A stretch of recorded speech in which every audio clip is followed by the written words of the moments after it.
door is like the Wild West. It's just, yeah. I think there's a toll road, 417. but does it go north and you bypass the city? It goes around the airport. Yeah. I thought there was another one farther down that would go north towards I thought it downtown. it goes that. I'm not sure. Sort of northeast. Yeah, it's worth looking into. Yeah, because I don't want to drive through downtown. I mean, I was like, That's where my doctor's at. I gotta go there every month. and my daughter is like, I want to drive to Daytona. I'm like, All right, we'll now call the City Council regular meeting to order for April 22nd at 6 p.m. Please rise for the invocation and Pledge of Allegiance. The invocation will be given by Pastor Robert Hines. Let us pray. Our Father God, we are so thankful for so many of your blessings. We thank you for the life that you've given us. We thank you for this wonderful weather. We thank you for the freedom which we enjoy. We also bring before you our concerns and our questions as well. So we pray, dear Lord, at this time that you'll continue to be with us. Continue to bless the leadership of this city. We pray, dear Lord, that you'll grant them wisdom as they deal with the difficult issues. And we pray, dear Lord, that you'll give them the courage to make the tough decisions. Bless their homes, bless their families, so that they can serve out of a place of well-being. We also pray, dear Lord, for the other officials and leaders who support so many people in this community. We pray, dear Lord, that you'll continue to guide and direct them. We pray for an outpouring of your Holy Spirit. We pray, dear Lord, that this Holy Spirit will grant us wisdom so that all of us can live life and be a part of this city in a way that will bring glory and honor to your name, so that this city will be a better place, our state will be more glorious, and our country will continue to be free for all. We pray, dear Lord, that you'll continue to bless and guide and direct as you see fit. Thank you for this time. We pray, dear Lord, you'll be with our deliberations. In Jesus' name, amen. Amen. I pledge allegiance to the flag of the United States of America and to the republic for which it stands, one nation, under God, indivisible, with liberty and justice for all. You may be seated. Mr. Clerk, if you'll please call the roll. Councilmember Gray. here, Councilmember Spurlock. Here. Councilmember Sutherland. here. Mayor Bernard. Here. Mayor Anderson. Here. Mayor, you have a quorum. Thank you. Under consent agenda, we have the approval of the minutes from April 8th, 2019, regular city council meeting. Be looking for a motion. I make a motion that we approve the minutes of the City Council regular meeting April 8, 2019 under consent agenda number B4. Second. We have a motion and a second. Is there any questions? Seeing none, we'll call the roll. Councilmember Gray. Yes. Councilmember Spurlock. Yes. Councilmember Sutherland. Here. Yeah, sorry. I'm just, it's like War and Peace reading this thing. I'm just, Late already. All right. Deputy Mayor Bernard. Yes. Mayor Anderson. Yes. Motion carries. Thank you. Under citizens and outside agencies, we have Jim LaRue of LaRue Planning. And in his stead, we have Bob Frank. Frank. If you'll please come up.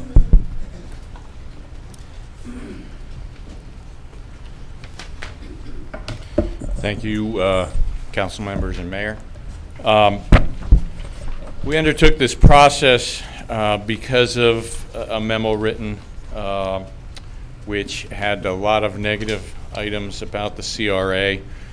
The approach to preparing the memo was to look at those items that were statutorily required, those items that didn't raise to the statutory requirements, and then recommendations. Now, obviously, this report,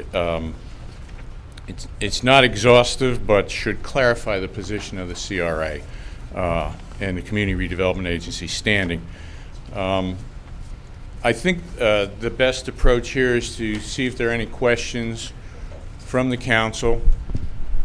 I'll be prepared to address those questions and then talk about the recommendations and next steps. Okay. Do we have any questions for Bob? I have a couple. Go ahead. To me, the main issue was really the budget aspects of the memo, because everything else was just basically an opinion.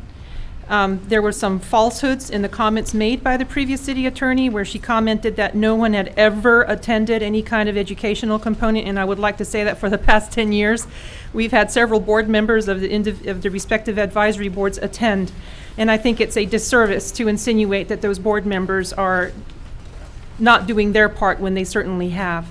Another thing I'd like to say is the FRA was a easy contact for anyone to call if there were any concerns regarding the CRA. I was very displeased that this was presented to the city council the night of her departure, whereas she had an entire year to work on it and present it, at least from the administrative level, to the CRA board for discussion, rather than a memo that cost us how much? $4,500? Yep. So this could have been done in a council meeting and fixed easily, discussing it with the auditors. My question, though, is, isn't the issue really the procurement? I do know for a fact that the CRA board had authorized the advisory boards to go, because they were advisory, they couldn't make anything but suggestions or recommendations. They couldn't actually spend money. But the CRA board worked under the city's procurement policy. So how is that inappropriate? Well, and you bring up a good point. If the CRA basically adhered to the city's policy for procurement and so stated, and I believe there was a policy prepared for the CRA for that purpose, then the procurement process of the city is the procurement process of the CRA. They go hand in hand, and that would filter up through finance and making whatever purchases or contracts necessary.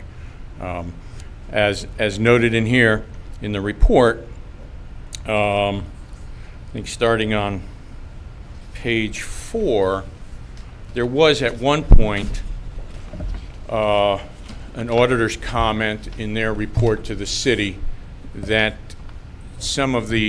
there was some, let me see what exact wording, I don't want to get, there were some ambiguous circumstances for purchases on use of CRA dollars. After that, LaRue was hired to amend the plans, expand 2 boundaries, and doing so, the auditors found that by updating those plans, those concerns about ambiguous spending were eliminated, simply because in each of the plans we identified short, medium, and long-term projects for the CRA. They were pretty happy with that. In addition, the auditors didn't really find any problems with the way the city finance or CRA finances was operating. They just had questions about some of the ambiguity in the plans that were in existence, and the plans were really old, and their updates that have been made in, I think, 2011 consisted of a few pages updating the plans, which wasn't consistent with state statute to begin with.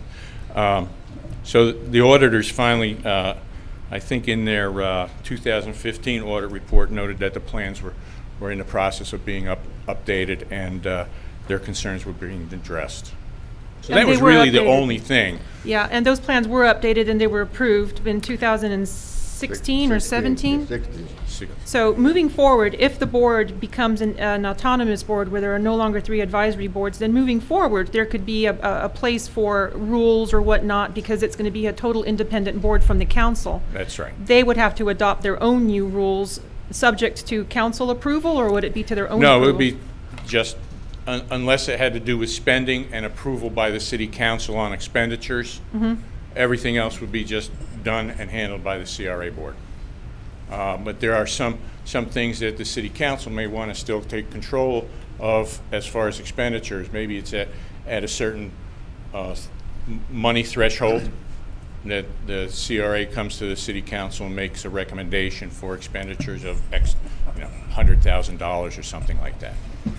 So the city council would not do the bylaws ahead of time? for the Well, there's autonomous some, board? I've had some discussion with Mr. LaRue on that. I mean, there's 2 ways of thinking.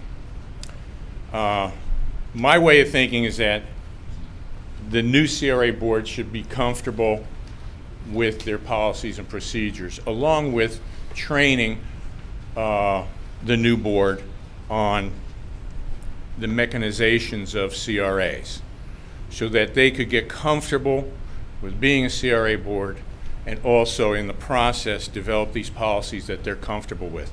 On the other hand, having the city council develop the policies, which they already, you have policies in place now, and just being adopted by the CRA board would be fine too. I've worked in both situations where the CRA board develops policies and bylaws, things like that, and also where a city council or county commission has prepared the bylaws and policies and procedures. So, it really is up to the city council how they want to approach that, and you can do that by delegating the creation of policies to the new CRA board rather than sitting down and hashing them out yourself.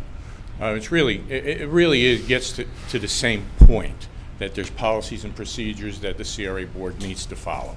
I have a question. I think since there was 3 separate advisory boards, what I'm thinking about is that if an ambiguous board is formed, then all 3 of those policies and procedures would be combined, or would they, because each area has its own specialties? Well, that would be something that the CRA board would have to hash out. Do they want to keep these policies that the South Side has been using, or the Main Street's been using, or combine them to come up with a standard policy? There has to be a standard policy. But what policy do you mean? Because they're not really they're budgets. Yeah, budgets. They're separate.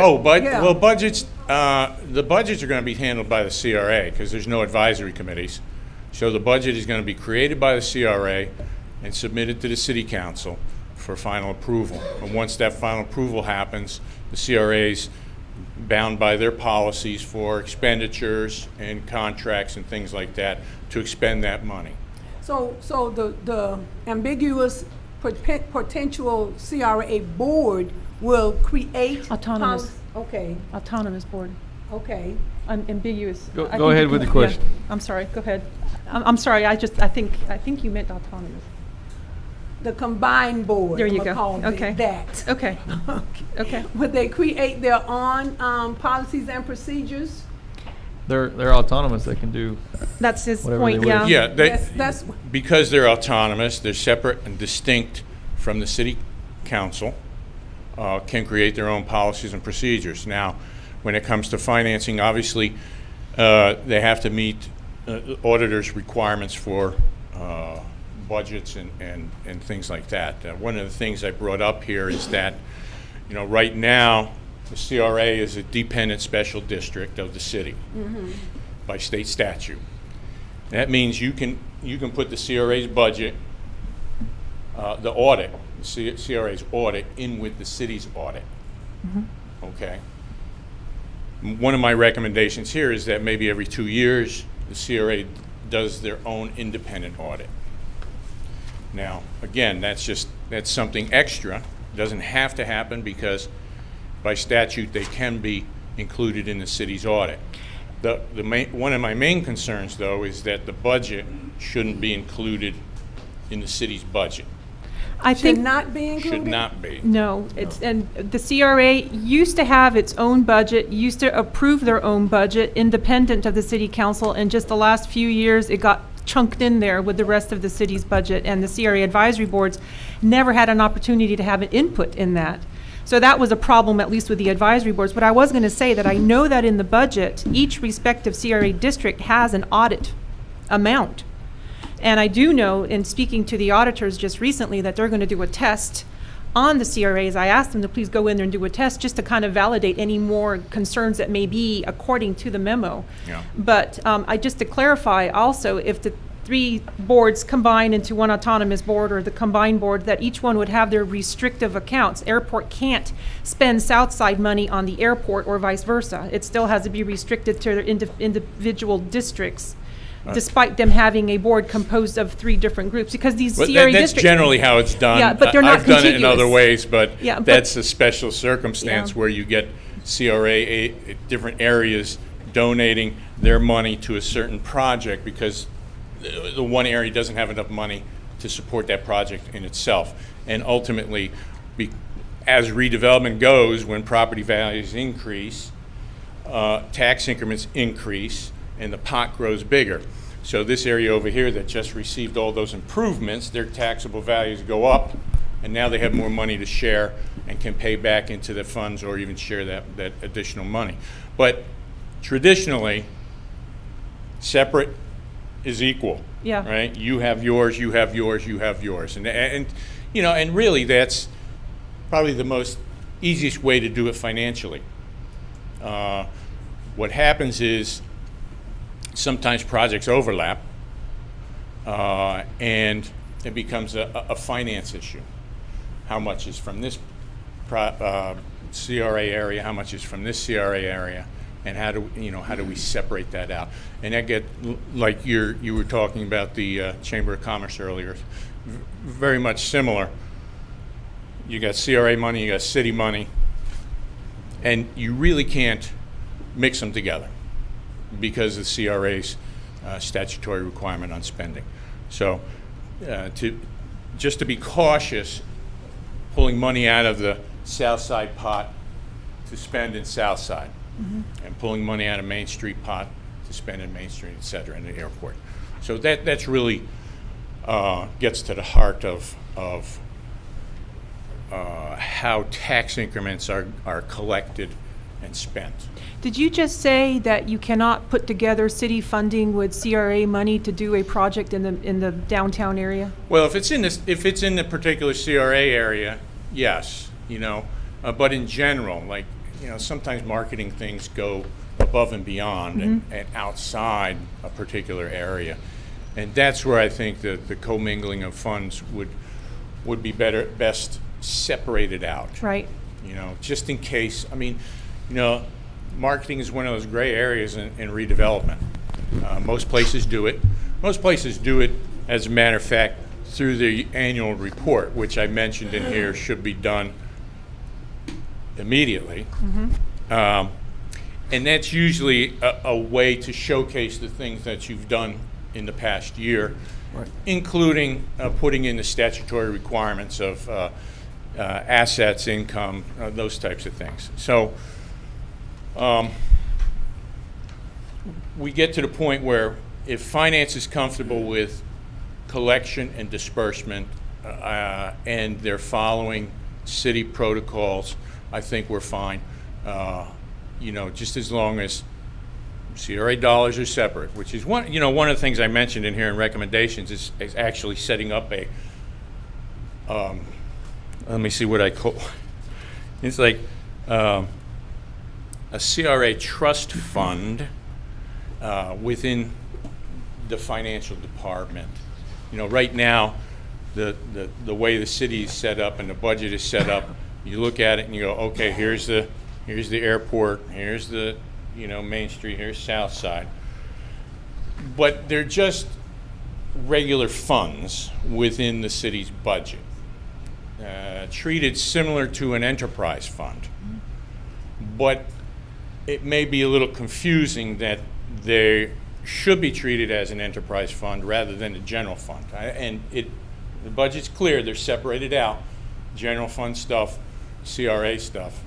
But it may make it even clearer if there is a heading in the budget that said tax increment trust fund and have the 3 areas underneath that. It's just a clarification.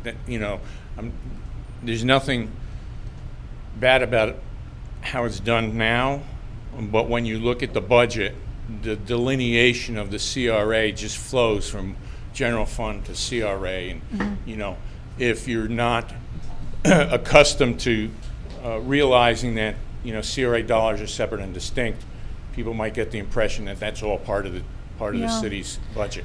So what do you think about carrying a fund balance with the TIF? We have not, every time we would get it, and it would just, if no projects were done, either because there were no meetings or whatever, the money just stayed there and it just rolled over to the following year along with whatever else came in from the county. And that's typical. Okay, so that's there's no issue about us not reimbursing the county back that TIF? 'cause Not if- unless they ask you for it. And they haven't. You know, I mean, but I've been in, you know. Yeah, I've- they probably will. Yeah. But if they do it to us, they'll have to do it to Sebring as well. I'm down in Broward County. Let me tell you, Broward County sued Pompano Beach for not using their tax increments. I don't think in this situation where the tax increments are small, Right. comparative to, you know, tax increments in Broward County, that they're not going to make a big stink about that. And rolling over the funds, as long as you've got a budget identified for that coming year, you'll know that those funds are going to be spent on those identified projects.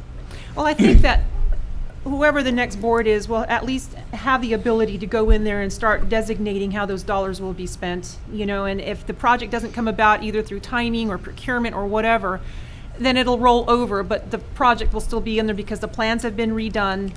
They're fresh and brand new. They can be amended if need be as well.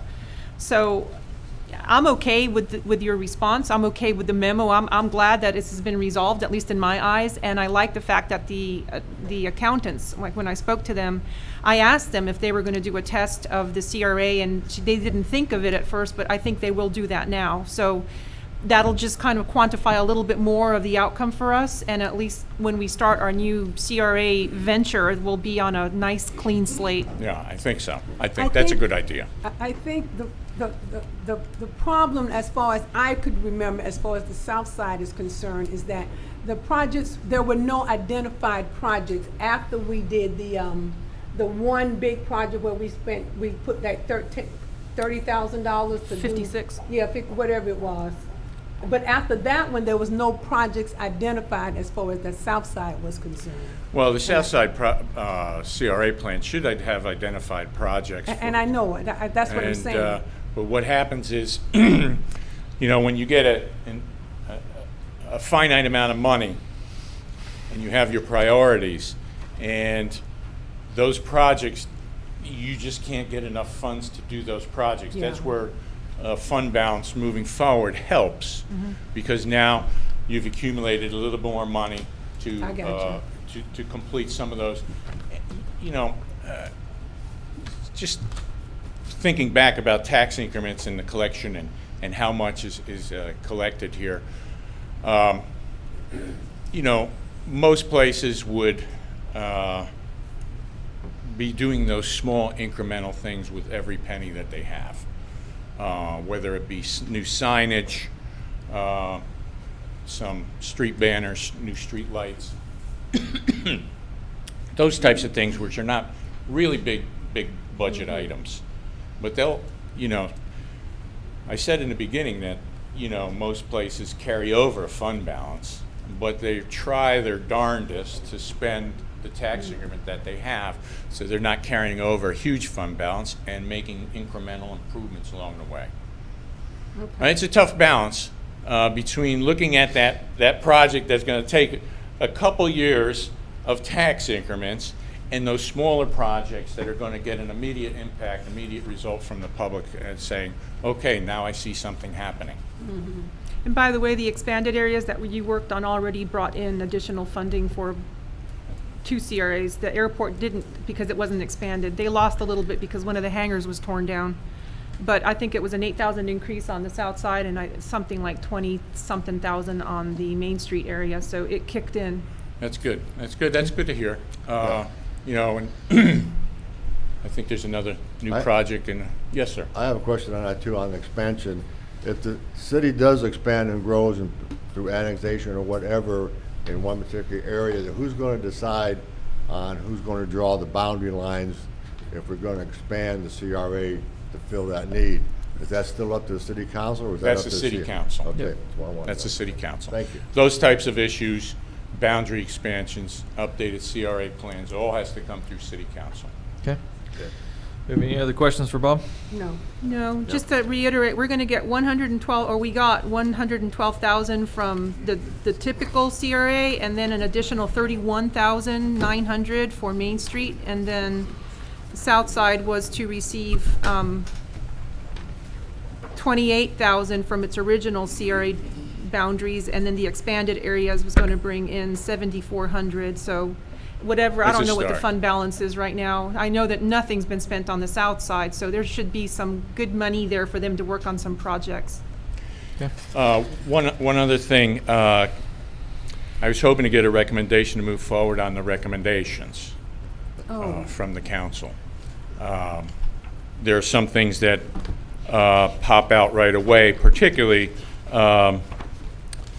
auditing. You're going to have the auditors do a test on the CRA, and that might be a good, good baseline. But certainly have audits in the future, maybe every 2 years, that do the same thing. Because I think it's important that the public has some transparency on CRAs and how the funding is being handled.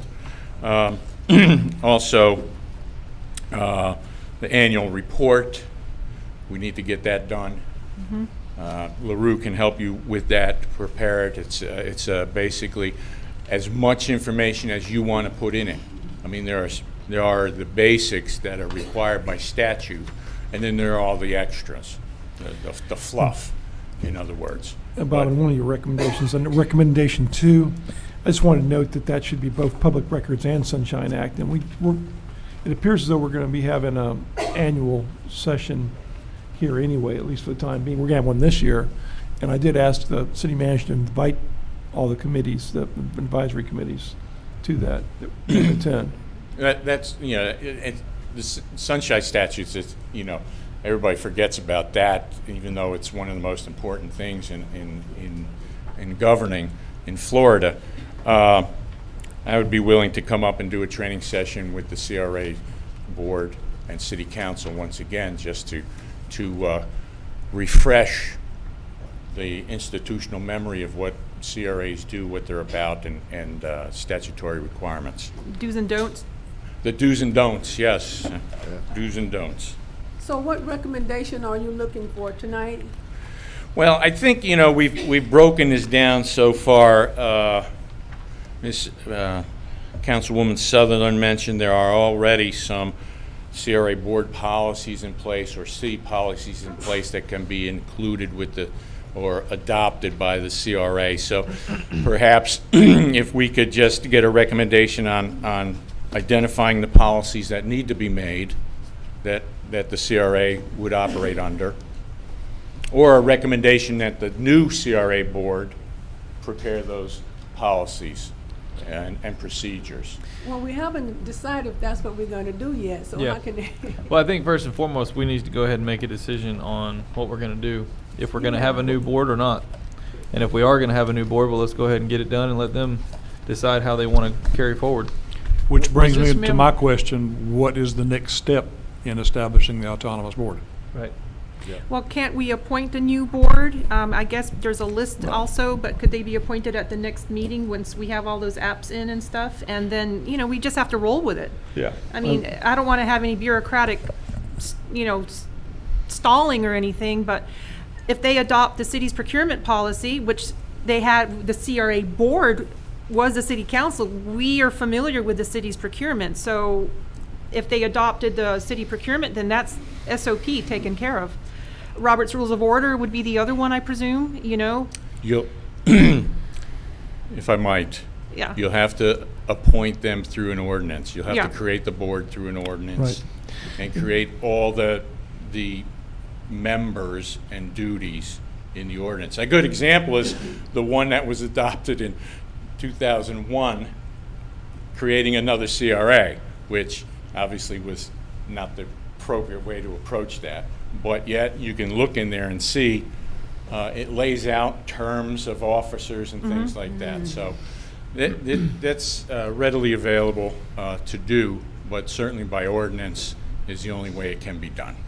Yeah, and then your appointments, just bear in mind that once you appoint them, and just to reiterate this point, once you appoint them, they're appointed. You can't remove them except for cause.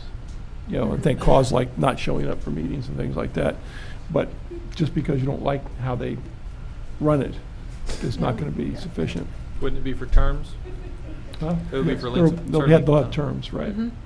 So as far as the template for that ordinance, do you have everything you need, or do you need to get that from him, or? Well, I think he and I can work together on that Okay. because I want to make sure we coordinate those. Right. Obviously, that's step number one, to get working on the ordinance. So Can you want us to any be- start work on the ordinance, and we'll do that. Is that all we need to do, or do we need to appoint them at the same time? Are you saying that we could do the No. appointments while after the ordinance is Yeah, done? well, the same. I would, But- after the second reading, not only put it on the agenda right after the second reading, Okay. appointment of members, so people can be thinking about it now. Okay. But appointing them now would not make any sense No. because they couldn't be on the board. But will they be their own board after that approval? I mean, Yes. we, by then, will no longer be the CRA board. We'll That's never it. do another CRA meeting again. Well, I won't guarantee that. But I Well, at won't least for the guarantee that. foreseeable future. But under this scenario, no, you would not. Okay, Okay, Couldn't you always revoke the ordinance if you ever Absolutely. wanted? right. It's But an the city ordinance. council could revoke that. yes. The only thing you can't revoke Obviously. are charter provisions. Right. Right. And at that time, their term limits would start at that point, they wouldn't go backwards, they'd move forward. That starting date. I haven't checked it, but generally speaking, it's the term limits start when they're appointed, Yeah. as opposed to the day they sit in the chair. And then in the future, if someone gets off and someone else wants to get on, who does that appointment? Will it be the CRA board, or would it be the city council? No, the city council would always appoint them. Every time? Yes. Okay. That's good, I like that. And how would you go about getting these people on this board, the appointees? We You would gonna start out by advertise? asking everyone who's already on one of the boards and probably make a public Okay. announcement asking for Okay. applicants. I just wanted to be, that everybody get a chance So, to either just to apply clarify, for it. we need 2 readings. Yes. So could we possibly have the first reading at our next council meeting? I don't see why not. Okay. So we'll start it then, and then the next one could be the meeting after? Absolutely. Okay. Okay. So that means that you need to go ahead and contact all of the members of the boards, of the advisory boards, and ask them if they would like to be a part of the new board, as well as put out a public notice asking for applicants to be on this board. And where do alternates fit into the picture, or will there be any alternates? This won't have alternates, will it? No, I believe it does call for It alternates. does? It's my recollection, but I'm not sure. I don't think there's alternates. You don't have to, or you can if you want to? I don't think the statute calls for alternates. But can you have them if you, no? All right, well, we'll check that out. We'll check it, Um, yeah, I okay. mean, Because, if it's on the statute, then it may be in the Attorney General's opinions, but we'll find out. Okay. Are you still looking for approval of the recommendation? well, I think at this point, since we're moving forward, you're moving forward with creating the board through ordinance. The only thing that really is outstanding is your annual report, and we should get that done, and we'll be able to help you with that, preparing it and getting it to the appropriate agencies, basically yourselves, the city, and the county, and any other taxing authorities that there are, whether they get whether they provide tax increments or not. Do you just need an affirmation from the council Yes, telling that'd you be to do great. that? Sure. Okay. Does anyone object? Not an No. object? No. Okay. Go right ahead. Okay, any You other have your questions? direction. Great. We can email you if we have any other questions. If you have any other questions, you can email me, and Jerry and I will work together on, What's your email? You give it, I'll get it from I'll see if I have a card, I'll give it to you. you. Okay. I do have a card Okay. here. Do we have any other questions for Bob? No. Nope. Seeing none, moving on. Thank you Thank very much, you. Bob. Thank you. Thank you. Thank you, Bob. you. All right, item number 6. We have the Mount Zion Church event request for November 15th and 16th on the mall by the gazebo. I believe this is an event that we've had several times in the past. Do we have any questions on that event? Come forward, please. Need your name and address, if you will.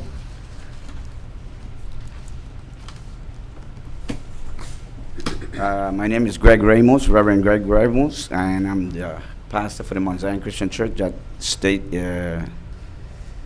Anoka, at 306 North Anoka, here in Okay. Avon Park. And we here requesting the gazebo, as usual, as you said.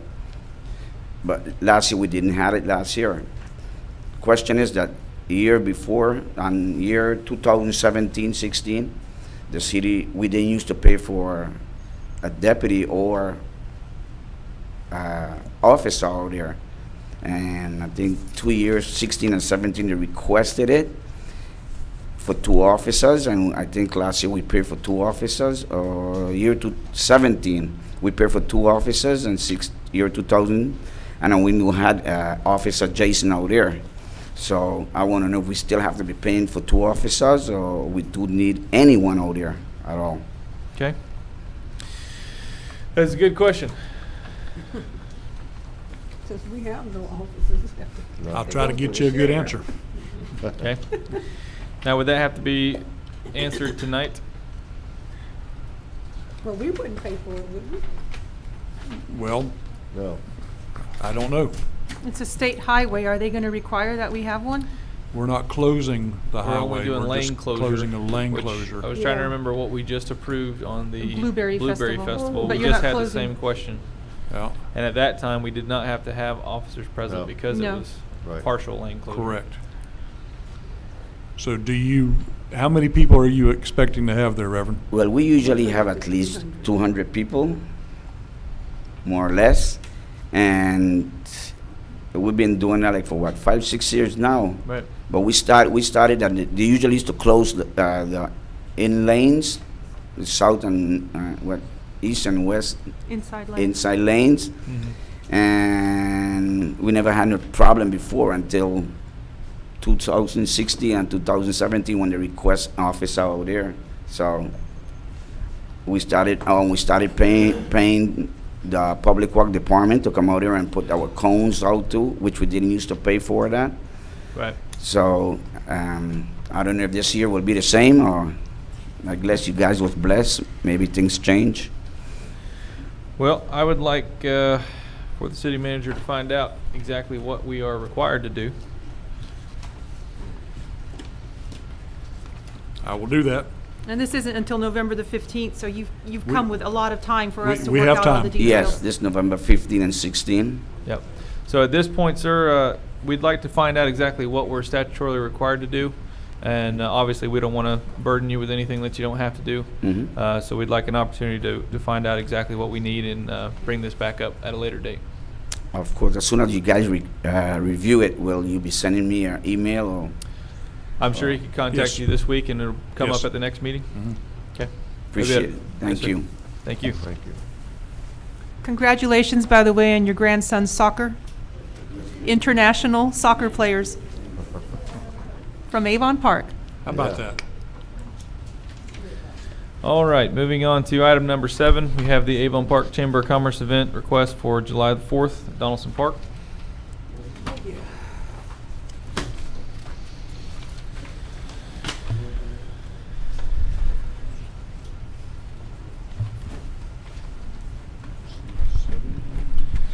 George, you want to give us an overview? Yes, sir. George Karras, 28 East Main Street, Avon Park Chamber of Commerce. The Chamber this year reached out to Mr. Turner, JC's, Avon Park JC's. They have an annual event they do on a regular basis, fireworks. It's self-sustaining. I think they usually come here. Sometimes the fees are waived. We volunteered to pay for the permit.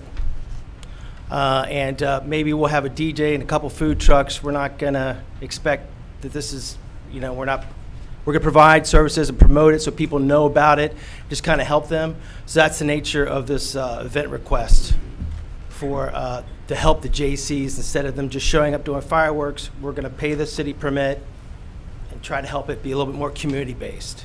Okay. Why wouldn't you use it as a fundraiser? Initially, we wanted to, and after our outreach and blast to vendors, there's so much going on the 4th, just from regional vendor standpoint, we didn't attract the interest we thought we would, so far, at least, with food trucks. So we thought we could make maybe $45 off each food truck, have 10 or 15 like we did with Springtime in the Park. Hasn't panned out that way, so we're going to cover all the bases. And because they're paying for their fireworks, and they put on the show, and it's theirs, we were a little bit careful how involved we could, what we were asking to do. We were trying to help out. We weren't trying to overtake their event. This is something they've been doing on a regular basis. We just wanted to be, from a branding and visibility standpoint, involved with promoting it in the community. And it's once the fee we can pay for, and once we create it, we think it's just like a lot of events we've done with the parade or the Springtown Park. We usually don't make a lot of money, and they are fundraisers. It's hard to generate income just from vendors. Right. Okay. So these are for-profit vendors, the food trucks? Well, that's a good question. We have vendors that we've used for Oktoberfest. We just have a list of vendors, and they pay for their space, a 12 by 12 space. And Jerry, is there an issue with for-profit businesses on the public property? it hasn't been, but I don't. No, so long as the nonprofit, the 501c3 is the actual event organizer and they're receiving the funds. Okay, so there's no, okay. They're basically a form of Good They're donation. under them then? Good question. Yeah. Okay. But I did have some concern with regard to, these events in general, not this one in particular. But, I'm not seeing anything about insurance and indemnification. And I think both of those are really, really required. I haven't done one of these since I've been back, and I don't know what your special event ordinance looks like, but I would hope that you have that in there. Right. Well, in the past with events like Battle of the Bands, things like that, we've always, had insurance for things like that. The event holder has provided insurance. Right. And it should be. It's not City that expensive. property. It's not like they have to buy insurance for years. They just have to buy it for Right. the event, and there's Right. a special rate for that. And most cities do require indemnification and insurance, and at least especially for the larger ones. But I would absolutely, if you're going to have any type of a road closing or alcohol associated with the events, I would absolutely emphasize the need for We that. won't have alcohol, No alcohol. and no street closures necessary except the cones I'll- that the city provides. I'm Right. just speaking in generalities Oh, okay. here, so I looked at that. I just throw that out there for your consideration, but I still think you're making a big mistake by not having that insurance as well. Okay. I think so too. Didn't we say at that one meeting that the insurance was required? Yeah. Yeah. Okay, George, then. George, have you given any thought to insurance? Well, we have our own insurance, obviously, but in years past, when we've done something on city property, it was understood that you have your insurance for Donaldson's Park, correct? To allow And That's events? the thing, is we don't want to use our insurance. Oh, well, what would it entail for us to The secure? thing of it is you just make the city a named insured in Okay. there, and then. Just work that out with our insurance and agency? Your insurance agency just has to accept the fact that there's an indemnification of the city. For these events things. that we do on city property? Right, Okay. right. And you're getting basically one-time event insurance. Yeah, you only typically. pay for one day. We do have we bundled our insurance with the board of directors and for events, and we are covered. I'll have to talk to my agent. We are covered for all those circumstances, Yeah. but specifically, we want to have an Indemnification for the city. indemnification clause Yeah. put in for Right. the city for that particular Well, event. Yeah. In today's reality, we understand that you're insured. The problem is we would have to defend ourselves Okay. as well, even though you're the ones being sued for whatever you did. Well, let me just. But because it's our property, we Oh. would be sued as well. And the defense today Yeah. is much or more than the cost Well, of. this conversation, it never was brought up with the people who actually have that date. The JCs have been doing it every year. How have they handled it? They've been providing insurance. Maybe I'll talk to them. Maybe they're. Yeah, they have additional, they list the city as additional insured. I think it's $1 million coverage for that one day. We'll do the same Yeah, thing. for the other cities that I represent, JCs always provide their own insurance. And any they- other- And they indemnify and provide us with a proof that we are the named insured, which Okay. insurance companies do all the No, time. that's not a problem. Yeah. It's the first time it's been brought up, so I'll do He that. may It's want his very food inexpensive trucks. Yeah, also. he may want his food trucks to have it, because if someone gets food poisoning, you're on the hook, or would you rather the food vendor have it? Well, one of the things we are talking to is a consortium of food truck people that may actually, who are covered, take care of the 4 or 5 we need, since there hasn't been an interest. That way, that portion will be taken care of, but insurance will be provided. We don't have anybody set up yet. We put feelers out there, but no one. We're just going to pay the permit. We don't have food vendors yet. Okay. No one showed an interest. The schools, typically, the bands usually have somebody that, maybe the school parents might want to have someone out there and sell something Like just for their band. Project Graduation. Well, yeah. it already happened. It'll happen in May. Graduation's in May. Oh, Sure. But, maybe for next year. The football team. Right. Something like that. Football Yeah. team. Sure. Okay. I think for consistency, the issue of indemnification insurance should be on the form and probably should be on your ordinance, because we'll make sure we consistently apply it. Okay. All right, are you going to provide us with an update on the ordinance then? I'd be happy to if you'd like me to do that, yes. Okay. Yeah, does anyone object to that? No. No. Okay. Was that the one that was like 40 pages long? Well, Jeff? I Did you guess condense it? Name and address, No. please. No, and I think it was one of those things where, what do you want me to take out? What would you like me to take out? It's Jeff? Jeff Roth, I guess 1 East Main Street. So I'm the chamber president this year. I guess I'm going to be a little bold and ask, would the city not consider providing the insurance for the fireworks? I mean, this is, I know the J.C.'s are kind of raising the money for it. I'm just going to be a little bold and ask that. I guess I can understand some of our other events that the chamber puts on. This is our city fireworks. Is our Independence Day for. I think the city contributes about $6,000 to the fireworks already. Okay, all right. The I'm just. JCs they come to us for half the funding. I guess I did know that, but I was just trying to be. I was thinking I was maybe be a little bold to ask. Would that not be a consideration? Yeah, I think for us, the amount of funds required to get that insurance are typically very, very low. And I think for us, the issue is not necessarily the money to pay for it, it's the liability of it. So we prefer the event holders to have the liability, just so that the city doesn't have to put the taxpayers through that exposure. He's asking for the city to pay for it and have them carry the liability, but have the city pay for it. And my answer to that would be, then we would be paying for everyone's liability for every event in town. And I think that would be a pretty burdensome thing for the city to take on. You want the event, you put it on, you get the insurance. Yep. I knew what the answer was if I didn't ask. At least that's just my take on it. I don't know. I knew what the answer was if I didn't ask. Okay. But we would love for you to put on more events. Okay, so obviously we'll need a motion on this. I move to approve the city, Avon Park Chamber of Commerce event request for the 4th of July event. Okay, do we have a second? Second. We have a motion and a second. Is there any further questions? Seeing none, we'll call the roll. Councilmember Gray. Yes. Councilmember Spurlock. Yes. Councilmember Sutherland. Yes. Deputy Mayor Bernard. Yes. Mayor Anderson. Yes. Motion carries. Okay, next up, item number 8, we have Carly Carden, Marketing Business Development Manager, Peace River Center, Mental Health Awareness Month. Do we have anyone wishing to come on up?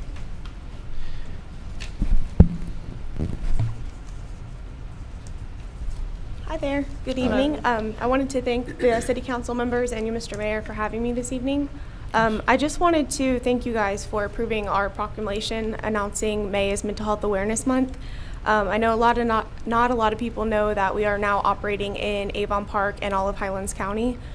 So part of what we're doing this month is to try to reduce the stigma of mental illness and getting people to try to talk a little bit more about mental health issues. We're bringing resources to Highlands County, primarily into Avon Park. We actually have a center open now in the Central Florida Healthcare location off of 17, where we're offering outpatient mental health services. That is for people who have health insurance as well as those who do not. So we do have an indigent care fund for that. So that is now available to the public. We also have mobile outreach via crisis response team. So we've met with law enforcement agencies to discuss how we can partner to provide more resources in the community. So I have some information I can leave on the back for anyone that knows somebody that has a family member, a friend, a neighbor that has mental illness or mental health issues. We're trying to be there for the community. Very good. Do you guys have any questions for me while I'm here? I have one. Yes, Do you ma'am. have a point of contact for you or Yes, for ma'am. our area? Absolutely. here? 'Cause I will would leave my like to get information. that. Okay. Absolutely. I've been in contact with Miss Sutherland quite a bit, but I'll leave my cards on the back and some of our flyers. Great. Yeah. Thank you. Carly, how many people how large is the office that you have now, and what are the hours? So right now, we have it open for 4 people. We do have one that's been hired, but as of now, if that person is not on call, we're dispatching from Bartow. So it is 24 hours a day, 7 days a week coverage. So if somebody can call at 2 o'clock in the morning, they're going to send somebody out if they need to. And so if you want to make an appointment, you call Central Florida Healthcare to make the appointment, or is it separate phone? We have an access to care line that is going to be on my business card, so I'll leave that for you guys. It's just a one-stop shop. They call that phone number and they get access to whatever services that they need. So we're trying to make it a little bit easier for the general public to utilize. And what's the name of the business again? It is Peace River Center, our organization, and it's the Mobile Crisis Response Team. Have you met Mr. Karos yet from the Chamber of Commerce? You have? Okay. I have not. Well, nice to meet you. Thank you. Thank you. Thank you very much.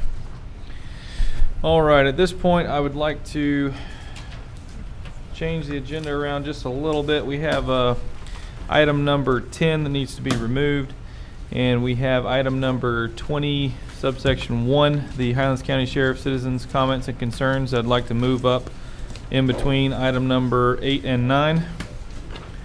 If there's no objections to that, we'll do that topic now. Yeah.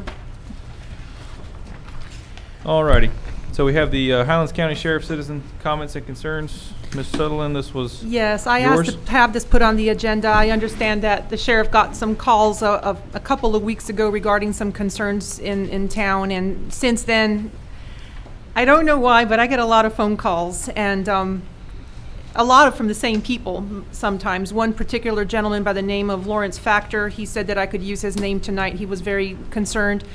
I'm not here to disparage or anything, just FYI, Sheriff. I just wanted to put it on the council agenda because I know that you guys are going to be providing a report. I understand David Flowers said that you were going to do that at the end of the month, or I'm not sure. Colonel Brown is here. He could probably address that better, but yeah. Okay. He told me in an email it would be about a month he would have a report to me. Okay, so not knowing all the facts. New software issue or something. Yeah, I just wanted to put it out there that, and I tried reaching out to you, by the way. I don't think you got my messages, but I just wanted to touch base with the sheriff. I felt that the residents that were concerned deserved a voice up here on the council because they felt that they needed it. So I don't want them to feel as though they're being neglected either. I just want to make sure that whatever services were being provided, which, by the way, I had asked the city manager to include a copy of the contract in here. That was just for informational purposes. As you all well may know by now, we cannot post anything on our city webpage because of the ADA compliance issue. So the only way I can get anything out in the public is through council meetings, which I guess is the next best thing, but it would be really nice if we had some way of getting this information out there. But I had asked for it to be included in here just for informational purposes in case anyone asked. I've sent that information to concerned citizens. I don't know that anyone is here tonight to discuss it. I know some of them didn't feel comfortable coming out, but I'm just speaking on their behalf. They're just wanting to have more coverage. They were concerned about the call-out time. I found out later that if it's non-emergent, call 402-7200, which I was unaware of. But it's just an informational thing. I think that since the last administration, we haven't really had any sheriff reports of any kind, and I think we need to start up with that again so that we know what's going on with our current law enforcement concerns, if there are concerns and whatnot. So, I mean, I can start rambling at this point, but I just wanted to let you all know that this was just an informative thing for me. Now that I know that a report is coming in May. Soon. Yeah. Then I'm okay, and at some point in the future, if there's any other discussion on this, then if we can't put it on our website, then how do we go about communicating with that department? So I was just looking for any input from the sheriff if they wanted to bring up any issues themselves. If they feel comfortable with everything the way it is, then that's what it is. Sheriff Blackman, do you wish to make any comments or anything? I would, but I would like to give the audience, they were on the agenda first. If there's anyone here that wants to make a comment. Okay. On services, I'll come back. Understood. I do have another comment myself because I too have been contacted by a few citizens who also had some discussions about what they would call lack of service or slow service mainly in situations that weren't like a murder or a robbery or something more serious, that there were items like barking dogs or wild noise parties and stuff like that. And just by coincidence, I got 2 complaints last week concerning the lack of anybody coming out at all or coming out really, really late. And I don't know if that's an issue because we only have a limited amount of staff assigned to Avon Park, or if it's just something that's not priority within our department, but it just has something that just came up recently. So I would like to hear what the sheriff has to say about those when he gets the opportunity. Okay, is there anyone in the audience wishing to speak on this topic at all? Okay, seeing none, I'd just like to thank the sheriff for being here and his staff. I haven't really received, the same kind of complaints. Everything's been generally positive and been very appreciative of everything they've done. So, Well, good evening. And Hey, Sheriff Blackman. let me get my notes about me here, and I'll try to address each one of your questions. First, good evening, and I hope everyone had the opportunity to spend some quality time this past weekend with their families and loved ones over the Easter weekend. Certainly an important weekend to everyone to have those holidays mixed in there. For the record, my name is Paul Blackman, and I'm blessed to serve this county as the sheriff and have been doing such since January of 2017. I'll get into some of my numbers and stuff, but before I do that, I would like to address your question because I'll forget and not come back to it. One, the barking dog issue and the loud noise are both city ordinance issues, and we have addressed that several times, or attempted to address that several times, with getting some ordinance citations issued out to our deputies, and we are told time and time again that our deputies can't do that. I've actually met with Mr. DeLeon when he was here and Mrs. Fisher, and then as recently as this last couple of weeks, my legal counsel, Garrett Roberts, has contacted the county or the city up here trying to get that so we can format, so we can issue those citations, and we are beating no results whatsoever when it comes to that. You're not getting any results from us to have you? That is correct. Who are you contacting? Is it through code enforcement? Yes, it's through code enforcement because we have to have your citations so that our deputies can issue those. Okay. And we have to have the legal right, which I believe would come in the way of an ordinance by you guys allowing us to do that. We have not. We have not received that. And we've tried time and time and time and time again. David, would it be possible to set up a meeting so we can hopefully resolve any of those issues? Absolutely. Okay. Jerry, would that be something that you would need to be part of? Or? I think so. If we're going to need an ordinance modification, as he said, if it's right now just issued the authority to the code enforcement officers, they'll have to do that. I don't recall how it's set up, and it probably needs some sprucing up anyway. So absolutely, and that would go to I believe it was reported on the radio that we refused to issue citations to trucks coming up and down Main Street. That's the same thing. It's a city ordinance thing. We're not refusing to do it. Just by law, we can't. So historically, I was always under the impression that those were issues, that ordinances were not going to be something that you addressed, but you're saying that you do, that you would. No, I'm saying that we can and we will.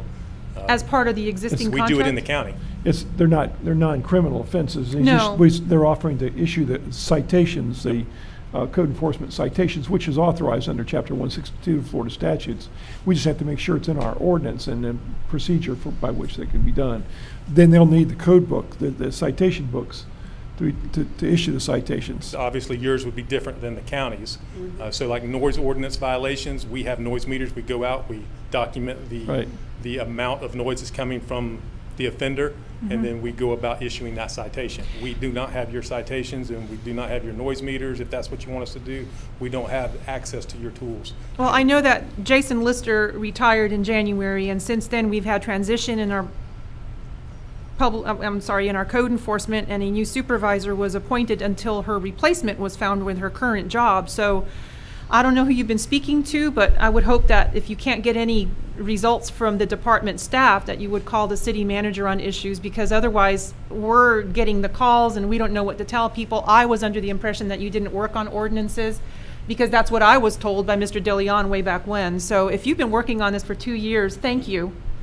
And I apologize on behalf of previous administration for not, doing their diligence and their administrative duties. Sure. because it puts our citizens under the presumption that they're not getting what they deserve. Right.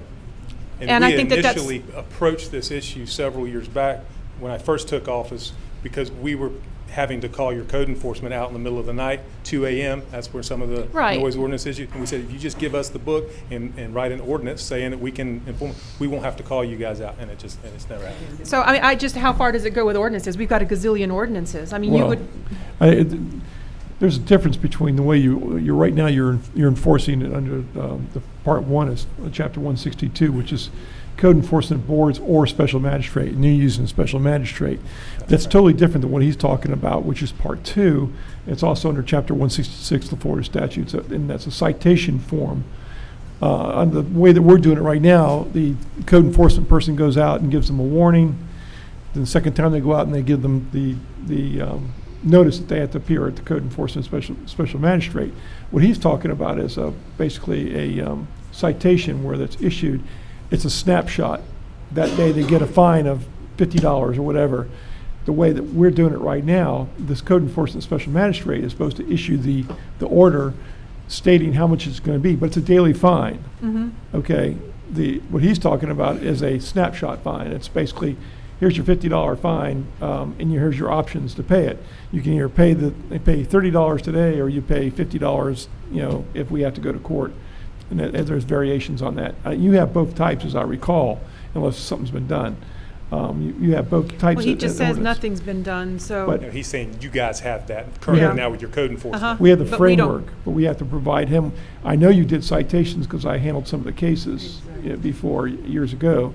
And they have citation forms. And the citations has been used before. I'm talking about here recently because the sheriff department has issued or gave the several businesses on the south side the citations for noise ordinances, for noise, too much And noise. that's a very common type Yeah. of code that is enforced by the citation, Okay. is noise issues. If we issued any of them, and I might be mistaken and fixing to say something wrong, if we issued to any of the ones in the south side, it would be those ones that were in the county. We haven't issued any citations to anyone within the city limits No, that this I'm is in aware the- of. This is in the city limits, and I do think one was, a lady called about chickens. Now, we may have crowing or worked something like that. in cooperation with your Yeah, code that's what enforcement, it and was. we may have been there to assist Okay. them, but the sheriff's office has not issued any. Well, they were under the impression because the sheriff office was there, Understood. that's who issued it. I'd have to look at your ordinance, and I don't want to spend too much time on the one topic. Okay. But I have to look at your ordinance. My recollection is you did not adopt, you have a nuisance format for the enforcement of noise, which is not unlawful. It's just more difficult for the officers to enforce as opposed to the type where you're using a meter, in which case their people have to be trained and it has to be calibrated and things like that. So, it doesn't matter to me, but a lot of places, our cities are now adopting county ordinances if you're going to have the sheriff's department do it, because they're already familiar with the county's ordinance. And what you can do is adopt that ordinance with regard to noise, and then it's easier for them to enforce, if that's what you're going to do with regard to noise. Okay. Well, obviously, we need to make full use of the sheriff's office as much as we can. We're already in a contract with them, so we might as well get all out of it that we can. So, whatever you need to do to prepare for a meeting with them and look and researching our ordinances and seeing what we need to change, by all means, see if we can get that done before our next meeting. So if we do need to make a change to our ordinance, we can go ahead and get that ball rolling. Sheriff Blackman, I was going to ask you, in regards to anyone making phone calls, I know that's it's likely going to be in your report then. How many are you not able to handle because of the situation of the Well, ordinance? We have not tracked code enforcement violations or those Okay. types of violations simply because we could not enforce them.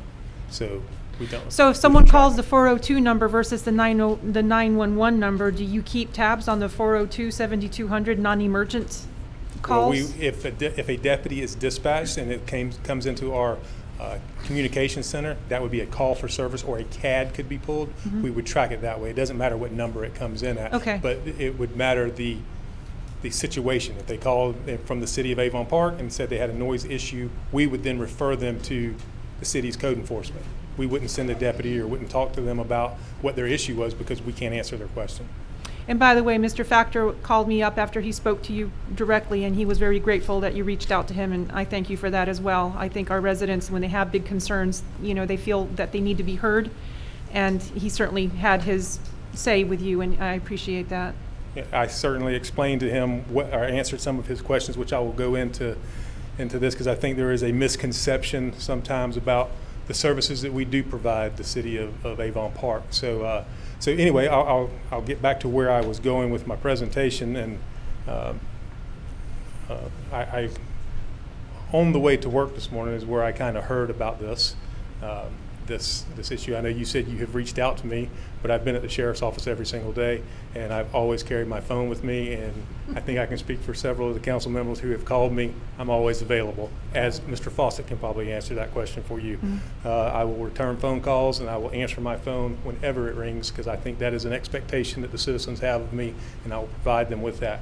But I heard about this meeting on my way to work when I was listening to Mr. Foster's radio broadcast this morning, that one of the agenda items was going to be citizens talking about issues or concerns with the Highlands County Sheriff's Office and how and what services we provide to the city. So one, that kind of rubbed me a little bit of the wrong way, that I'm listening to this on the radio station as opposed to getting a call from one of the members here and say, hey, look, this is an issue that's coming up, you might want to come.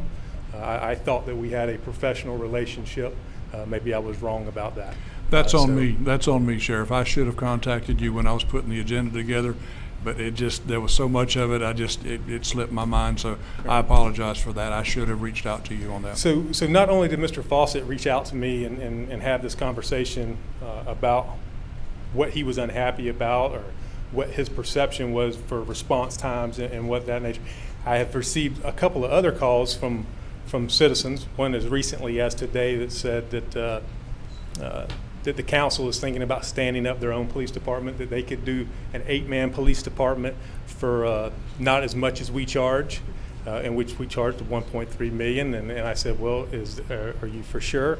And they said, yeah, that's what we were told, and that's what we're going to be talking about tonight. I said, okay. So I did that, and then I'd also received an email from Chief Fansler down in Lake Placid Police Department that said that you had reached out to him to have a meeting about standing up your own police department. And again, I think that's unprofessional, and you should have reached out to me and gave me the courtesy of at least saying, hey, what's going on here? We're not happy, and give me the opportunity to reply to that. But luckily enough, I do have a pretty decent relationship with the chief down there, and he forwarded me that email. So with all that said, I thought that I would bring to light this evening what services we do provide and kind of what that costs you and what that costs the rest of the county. So obviously we do, and what our contract states we do, is the 24/7 law enforcement. So we provide 2 deputy sheriffs on your streets day and night, holidays, it doesn't matter. There's somebody out there, 2 deputies out there every day and every night. And I would say that probably more times than not, you have more than 2 deputies, because just the way the calls for service come in, your zones here in Avon Park, what we refer to as Alpha 2 and Alpha 3, are our 2 busiest zones pretty much in the county. And so we're having to pull in resources from outside of the city to help them handle calls for service. Unfair, really, to our citizens that they serve out in the unincorporated area, because we are pulling guys and girls from those areas to help answer calls for service in here. And we do not allow the deputies that are in here to go outside to help calls for service, but we will send them, and I leave that discretion up to my watch commanders.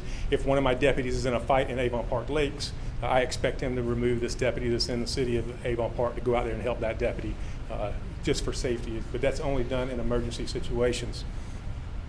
We provide detectives for the purpose of following up reported crimes, those that are lengthy in nature that could take a deputy a long time to work, or those who have little to no suspect information. We provide crime scene detectives, crime prevention services. The gentleman that called me about the standing up the 8 deputies, I don't think took into account that you would also need 2 deputies one at Avon Elementary, one at Park Elementary. You would need 3 school resource deputies, one at Avon Park Middle, 2 at Avon Park High School, and then 1 college resource deputy at South Florida State College, and that's all mandated by Senate Bill 7026. You have access to our COPS Adapt unit. Our COPS Adapt unit is made up of 1 lieutenant, 1 sergeant, 4 deputies who work all of our minority communities, and they spend a great deal of time in the south side of Avon Park. In fact, the last 2 events I've been to, one was on Martin Luther King weekend, and then one was the Cops and Cleats event just the other day, which was attended by several hundred people, both of them, and they were excited to see not only our Cops Adapt deputies out there, but our deputies that work the road and some of our detectives out there playing football and having a good time and building trust-based relationships with the folks in the Southside community. You have access to our 5-man tactical anti-crime unit, which we assign those guys high-risk warrants and drug arrests. They do all those investigations. You also have access to our undercover narcotics unit.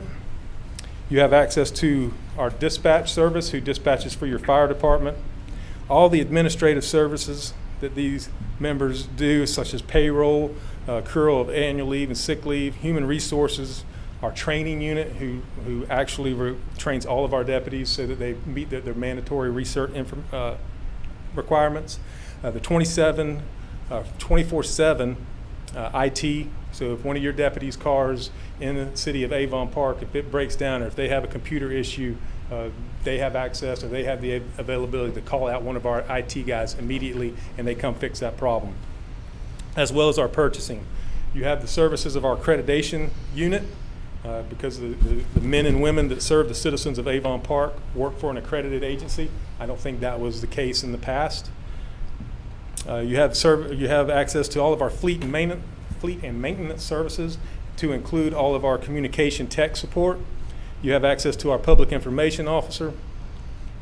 You also have access to our SWAT, C&T, and all other tactical response units, such as watercraft, aircraft, drones, and canines. And then you have the supervisor requirements for all those individuals. We cover that basically free of charge. Our calls for service, you heard me mention kind of what that was earlier for Alpha 2 and Alpha 3. So in 2018, these were just numbers that I pulled quickly today. In 2018, those 2 zone cars were responsible to respond to 23,125 calls for service in Avon Park. So Zone 2, Alpha 2 zone, responded to 10,909. Zone 3, which is a little busier, responded to 12,216 calls for service. That's about 25% of the total calls for service for Highlands County. So Avon Park is responsible for 25% of our calls for service in Highlands County. You have about 10,000, a little over 10,000 residents in Highlands County. My math shows that's about 10% of the people of the total population of Highlands County. 10% of the people are causing 25% of the calls for service. So that we look at that as far as a dollar figure. You're currently giving us 1.3, somewhere around in that area. My total law enforcement budget for Highlands County is $21.9 million. That just covers law enforcement. So if you take your 1.3, which you're currently paying, you would think maybe you would pay about 25% of whatever 21.9 million is, but actually you're only paying about 3% of my total budget for the population that we serve. And then you have our total budget, which includes the jail, dispatch, and all that others, which is about $33.8 million. You only pay about 3%, or you're only contributing about 3% of my total budget. So with that said, and I can give you some of this information if you would like it, Mr. Flowers, I'm really, from a standpoint of should we keep this relationship going or should we not keep this relationship going, from my standpoint, and I hope you see this through my eyes or can understand it through my eyes, is that, one, we've tried and tried to convince, first it was Mr. De Leon, and then it was Mrs. Fisher, that the city of Avon Park continues to grow. We have not had the opportunity to spend a lot of time with Mr. Flowers, so I can't hold this against him, but the city of Avon Park continues to grow. Under each of your city managers, I have attempted to grow the service here in the city of Avon Park and been met with, no, we can't do it, the money's not there. So as the city grows, the zones need to grow. Those two are my two busiest zones. So I have other people that are working the same amount of time, working half the amount of calls. So I need to split the zone up so that you have quick response times and you have the coverage that you're wanting. But I have been told time and time again, no, we can't do it. And reasonably, I understand this last time because Senate Bill 7026 went into effect, and I had to then fund putting a deputy sheriff in every single school, of which you guys have five. You just have 2 of them at one school. But so I have made that request, and that has been documented, and I don't think that I'm getting anywhere with that. I see these emails, I get these phone calls that you guys are planning on standing up your own police department, which, if that's what you want to do, I think our citizens in Highlands County, the unincorporated area of Highlands County, would be better off. They would not then be required to come into the city and answer those over an abundant amount of calls. So I think that our unincorporated citizens will get a fair shake of the tax dollars. So with that said, I am prepared, and I have written up a letter tonight, and I know in our contract it says that I need to give you guys 365 days notice that I will do away with the contract and we'll go our separate ways. And if that's what you guys certainly want, I have the letter right here. I'll sign it and hand it over to Mr. Flowers. I will not. It seems like there's some drama, and like I said, I've been the sheriff here since 2017, but I've worked at the sheriff's office for 27 years, and drama seems to follow the Avon Park City Council around. I will not allow my organization to be a part of that. So we will separate our ways and go. I think I need to address your comments, if you don't mind, sir. You're absolutely more than welcome to. I contacted you at 9:11 on April the 10th, left a voice message and a message, and then on Tuesday at 4:04 and left another message. I don't have voicemail, so who did you leave the voicemail? I with? put it on your messenger. That's all the contact I had. No, ma'am. I do not have a voicemail for that reason. Then I can't address not being able to reach you, because I did try, okay? Second, it's no problem with me to go out and seek whatever information I can. I was reached out to when I got elected that if there was any question that could be asked regarding law enforcement, to please contact Mr. Fansler. He was more than gracious enough to accept me into his office where we just discussed certain things, but what he failed to tell you was that if and I'll say it right here in public, if I ever decided to do anything, my recommendation would be to take it to the voters. I didn't make an arbitrary decision that I was going to do away with any contract. If anything, we discussed all kinds of things. We discussed cancer treatment, for crying out loud. So the discussion wasn't solely about the sheriff. We talked about gun issues in Lake Placid. So, the subject of the sheriff department was probably 50% of the conversation. I contacted you immediately after, but like you said, you don't get voicemail. So to let you know that I had met with him. So I didn't do any of this clandestinely in any way. My inability to reach you lent me to go elsewhere to get some answers from someone that has somewhat of a hybrid situation where they have their PD, and then I asked them about other areas in their town that aren't in their town, and he said that you guys took care of that. My concerns were solely out of what a local resident called me on, and most Hispanics call me because I speak Spanish, and they feel that they can reach out to me and they can't reach out to the sheriff. I can go into more detail about what they say, but why? Because we all know what it is. It's typically about these ordinance issues. So I'll reiterate, yeah, I met with him. There was nothing unprofessional about it. It was totally above board. We didn't have any closed doors. We weren't doing it in any concealed fashion. I never said you did it However concealed. it got back to you, sir, I cannot control how that message got back to you. But all I can tell you right now is that it was not my intent in any way at that time to say anything other. Yeah, we have a 365-day out, which, by the way, in talking to many people, they tell me, gosh, you don't want to go that route even if you did decide to do that, because then you're going to take all this time to reconstitute. It's going to cost you twice as much money. Where I go back and I say, my end comment there was that if this is anything that this city ends up wanting to change, I would want the voters to make that decision. I don't want a city council. In fact, I even put in if you look at the agenda, one of the other items I put on here was that to take away the authority of the city manager to do away with departments. Because their previous Mr. De Leon wanted to do away with fire department and the police department, which he was very successful at doing.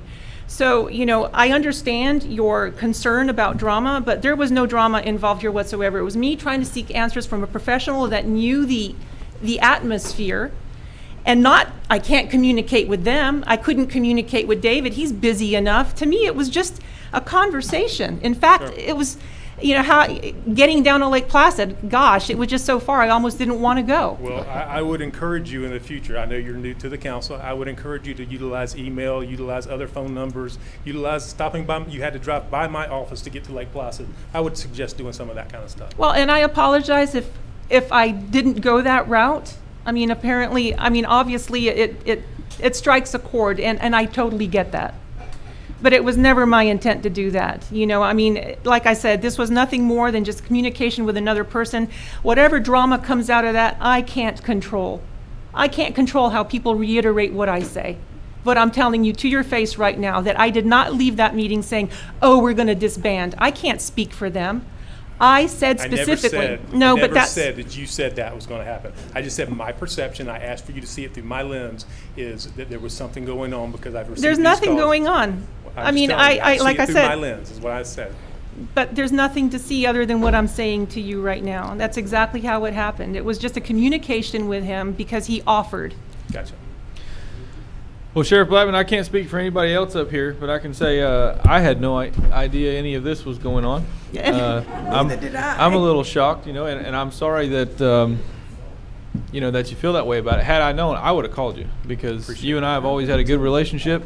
And I think I've answered the phone every time you ever You called. have, and I'll give you that. And you know, my phone's always on too. Yep. Anything you need, give me a call. I'm more than happy to give you my opinion on it. Obviously, I'm only one of 5. But, you know, there hasn't been any formal conversations as a None. board here of disbanding any kind of, or standing up any kind of police department or disbanding a contract. As far as I've been aware of, I've been sitting here every meeting. I hadn't seen one. So just so you know, as far as me personally, that's me. So Sheriff Blackman, on my behalf, this is my first hearing it. And I did hear in the streets that some people had said that some city council members was thinking about starting up the Avon Park Police Department. And when I was asked about it, I said, I have not been told that. And when I saw this on the agenda, I didn't know what was going on. I even had a meeting with David today. He didn't tell me what was going on, I guess because you didn't really know what was going on. So this is all new to me. And I for one, am very satisfied with the Sheriff Department as is. And I've called you several times, late, asking stuff. And I appreciate that, and I've had no problem. When people contact me, the citizens contact me about the Sheriff Department, I always call, get an answer, and get back with them. You know, but I have not had no complaints at all. And thank you. And I have one comment also. I did have several citizens on the north side of Avon Park, excuse me, a couple months ago tell me about some break-ins and minor robberies and things like that. And I actually did call your number, and there was no voicemail, and I actually called Captain KJ, Kenny Johnson, and he answered my call. And I was glad to hear he told me that they just had apprehended the suspect that they believe was involved with most of those. And so I basically conferred all that information back to those citizens that came to me to let them know that we are probably safer today than we were 2 months before that. So I do appreciate you being able to contact me to call. Well, and I absolutely. appreciate Thank your you for service. saying that, because if you cannot contact me, I have a great administrative team. Yes, you do. And those men and women that work at the Highlands County Sheriff's Office are just awesome individuals. If you can't get a hold of somebody from there, then there's other issues. But those men and women are outstanding, and they do a professional job every single day. But at the same time, I'll also say maybe part of the reason you've heard some of these comments is because I will say several citizens have come to me over the last couple of years talking about how they wish we would have never got rid of our police department. Absolutely. They wish we had a local police department back. I mean, and I've usually told them I didn't know whether that would be cost effective for us to even consider doing that. But you know, Avon Park is Avon Park. It's always been the same way, the same kind of people, and they like their fire department 100%. and they mostly like their police department. And so, sure, I'm sure there's plenty of people that talk on the streets and say they wish I had Yeah. our police department back. And I think but- you'll find, in the research that I have done anyway, that magic number is somewhere between 40 and 50,000, your population. Once your number reaches that, it's then now cost effective to have your own police department. But obviously, you guys are a long ways from I know, that. ways to go. And we're certainly not unhappy with providing those services. Like I said, I'm just not going to let my organization fall into where we're cantering back and forth, or bantering, I should say, back and forth over some of these issues. Well, I'm hoping with the new administration we have now that there'll be a lot better relationship and open communication. I don't see why not. Yes, sir. Well, you're fooling yourself, though, if you don't think we continually hear this every day, that you're in Avon Park Lakes, you're in Sunland Lakes, but you're not in Avon Park. Yes, sir. Now, you know, we hear it. We hear it every day. And I can tell you the numbers say differently. Oh, I'm We not. 25,000 complaints, calls for service in the city alone. And you're the man that makes the numbers, and I mean, I'm just Well, telling you what we hear. I'll provide them to you, sir. They're Sure. public record. You're more than welcome to check my numbers anytime you like. I'm not questioning them one bit. I'm not And getting doing that. back to those numbers, like I mentioned at the beginning, you guys are going to be putting on a report for us. There hasn't been a report that I've seen that this council, as I this don't new. know that there's ever been asked for one.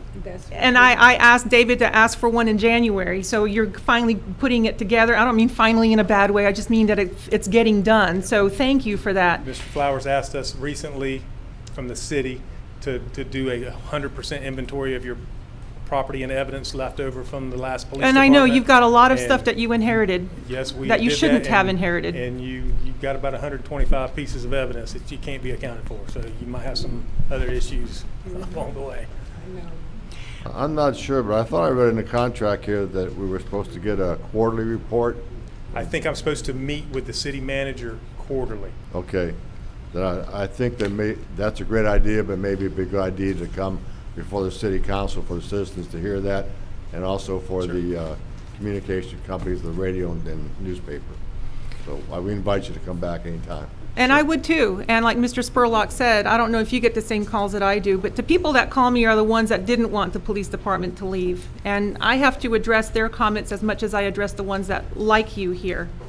So, you know, please don't take personal whatever comments I make to anybody else unless, like I said, there was nothing done that was not above board. I didn't meet with anybody We'll just have to agree clandestinely. to disagree. Okay. I'd be happy to show you also where I contacted you. Absolutely. I'll be more than willing to look at it. Any other questions or concerns for the Highlands County Sheriff's Office? None for me. Thanks, Sheriff. Thank you guys for allowing me to come up and have the opportunity. Thank you. All right. Under staff updates, item number 9, we have Planning and Zoning Board. You're not going to address the second one? No, I just did that because they had so many staff here. I wanted to go ahead and All right, let them take care of it and get back to what they were doing. sorry. All right, item number 9, Planning and Zoning Board reappointment and appoint new members with an update on the board's status. Planning and Zoning Board has not met since April of 2018, almost a year now. Some members' terms have expired. A new member requires council approval for appointment. I don't have that name on this list yet right now, but I do have an application coming from our Assistant Veterans Officer with the county. Ms. Carol West is volunteering to serve on the Planning and Zoning Board. You can see the list that we've got there. Some of the terms have already expired. Manuel reached out to some of them. Ed Dickerson said he would prefer not to be reappointed. Roger Gorganis did. Paul Miller, yes, was going to do it. Jason Miller was a yes. Rebecca Jaramillo was a no. Donald Cummings was a yes. And Gene Jordan was a yes. So we will have enough people to serve on the Planning and Zoning Board with a definite quorum. Jason Miller, you said was yes or no? Jason Miller was a yes. Paul Miller was a no. Oh, that, I know, okay. Paul Miller I'm was sorry. a- I'm sorry. Paul Miller was a yes as well. Both Millers were Oh, yeses. yes. Yes. Okay. Okay, so apologies. the only two that want to come off are Rebecca Jaramillo and Ed Dickerson. Correct. Okay. Ed Dickerson indicated that he would like to serve on the CRA board if possible. Got it. So we heard about that earlier. So I need a motion to reappoint the members whose terms have expired. Right.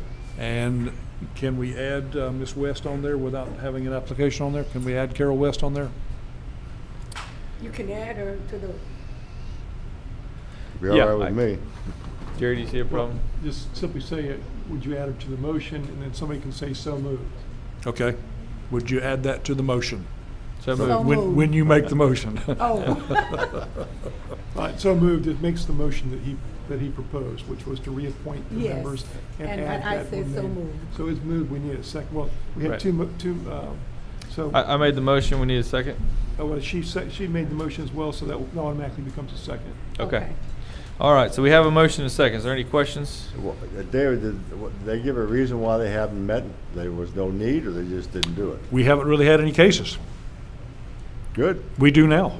We do now. We do now. Okay. Okay. All right. Any other questions? Seeing none, we'll call the roll.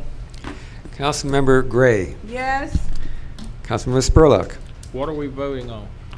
We are reappointing Reappointing people. Gene Jordan, Donald Cummings, Jason Miller, Roger Garganis, Paul Miller, and Carol West. Carol West Carol to the West. Planning and Zoning Board. Who is Carol West? Carol West is the county's assistant veterans officer, and she lives in Avon Park and has expressed a desire to serve in that capacity.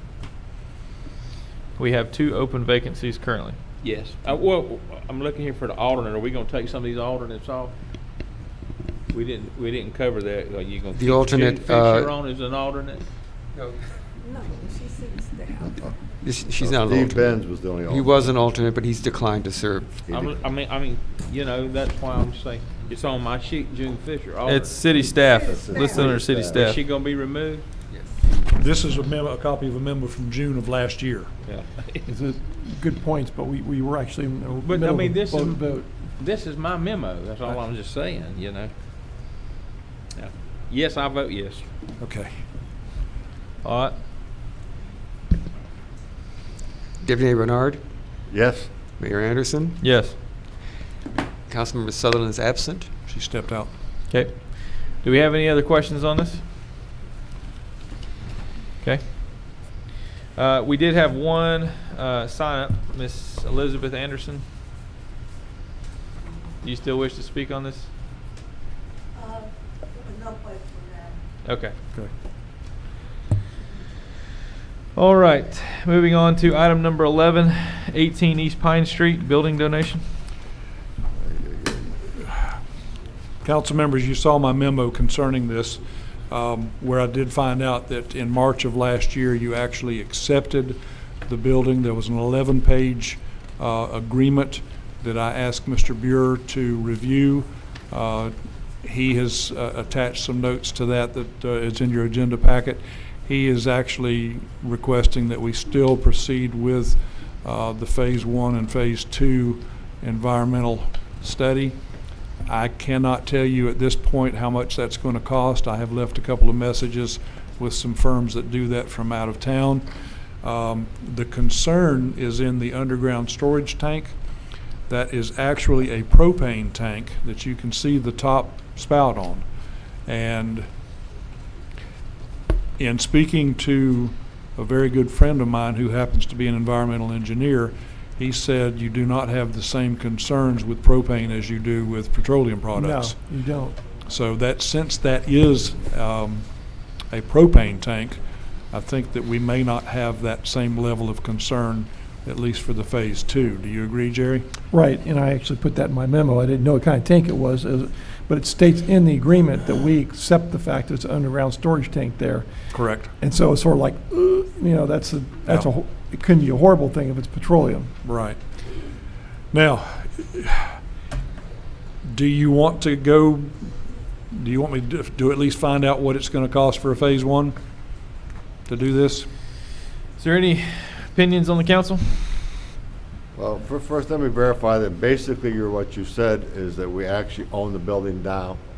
one way or the other? No, you do not, because it Oh. never Been closed. closed. There was an administrative failure on our part, previous to me, Okay. Oh, where yeah. they didn't actually do the closing. Okay. So it still belongs to Mr. Brokaw, but we have to, it was gonna cost a few, $400 or $500, I think, for John McClure to do the closing for us, which included the complete title search.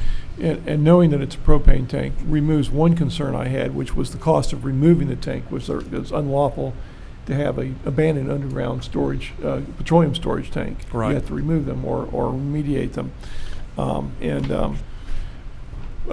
the agreement they enter into, the seller basically agrees to indemnify us with regard to contamination. As I mentioned in my memo, he doesn't agree to indemnify us as to that removal, but since that's gone, that's not an issue. But I did ask the question. I don't know the man, and certainly wouldn't disparage him because I have no idea who he is. But the issue comes to whether the person has the capability to stand behind the identification, since there's no insurance. You know, I teach my law class that indemnity and insurance go together like peas and carrots. You can't, if you had identification, it's meaningless without insurance, because some people just don't have the money to back it up.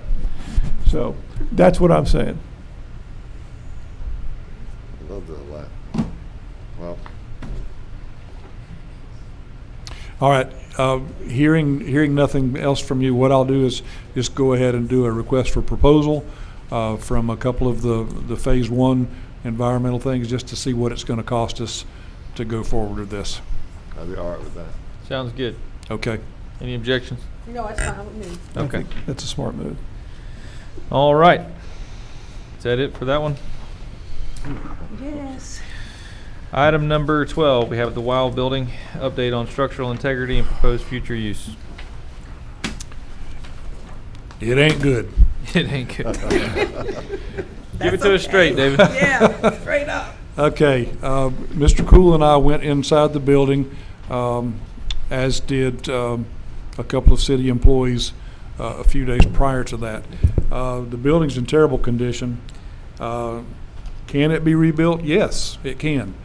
Anything can be done with the right amount of time and money, but do you really want to invest that in that? I don't know of any historical value to that particular building. It's always been, in my recollection, it's always been hotel rooms on the top, and there's been various businesses on the ground floor. Dr. Mason was there for a long time. Dr. Cruz, who was the only optometrist in Avon Park for many, many years, he had an office there. It's been a music store downstairs. It's been all kinds of different things. But basically, my recommendation would be to not put any money into it. If you want to try to put the building up for sale in as-is condition, somebody's going to have to be wanting to buy that for some purpose, and hopefully not low-income housing like the last one was proposing to do. So I don't think y'all can put that restriction on it when you sell a building. If you're selling it as is, you don't know what's going to go in there. It would cost us roughly $75,000 to tear it down. I do have one proposal on that, one current proposal that was at that price, and that is to just take it down to dirt. For about $140,000, that would cover tearing it down and building a parking lot. Now, do you want a parking lot, another parking lot on Main Street? Or would you prefer to turn it into a nice little picnic park with maybe some low-lying foliage and some picnic tables, a nice little place to go read a book or something like that? You know, that would be less than a parking lot. I don't particularly have a vision on this, and I'm throwing this out there for y'all to consider. I think the building needs to come down, but if you think there's a possibility somebody might want to buy it for whatever purpose, then Okay. Aren't we also concerned about it being a safety hazard and being a liability if we don't do something with it soon? we do have liability insurance on it. There hadn't been until 2 weeks ago. We have the building boarded up to where there's not access to it. The building was wide open when we went Right. into it the first day. And it definitely a liability. I found a place in there where someone had obviously spent a few nights in there, including having a campfire in there. And that frightens me. But the building's a little more secure now than it was at that point, because at the last time, all you had to do was just pull on the back door and you could just walk right into Yeah. it, Right. into one of the shops. So Okay. I await your direction on which way you'd like to go with Let's this. see if anyone in the audience has anything to say on it. Does anyone care to speak on the Wild building? No? All right. Anybody want to buy it? Is any of the By the council- way, the research that I found on this also, we've been having code issues and violations on this for 9 years. Yeah. 9 years. That's how we ended up with the building. Because Right. of I mean, the code building's issues. in horrible shape. The neighbor that owns the laundromat and apartments above it, they're continually complaining of, varmints and pests coming over into their building there.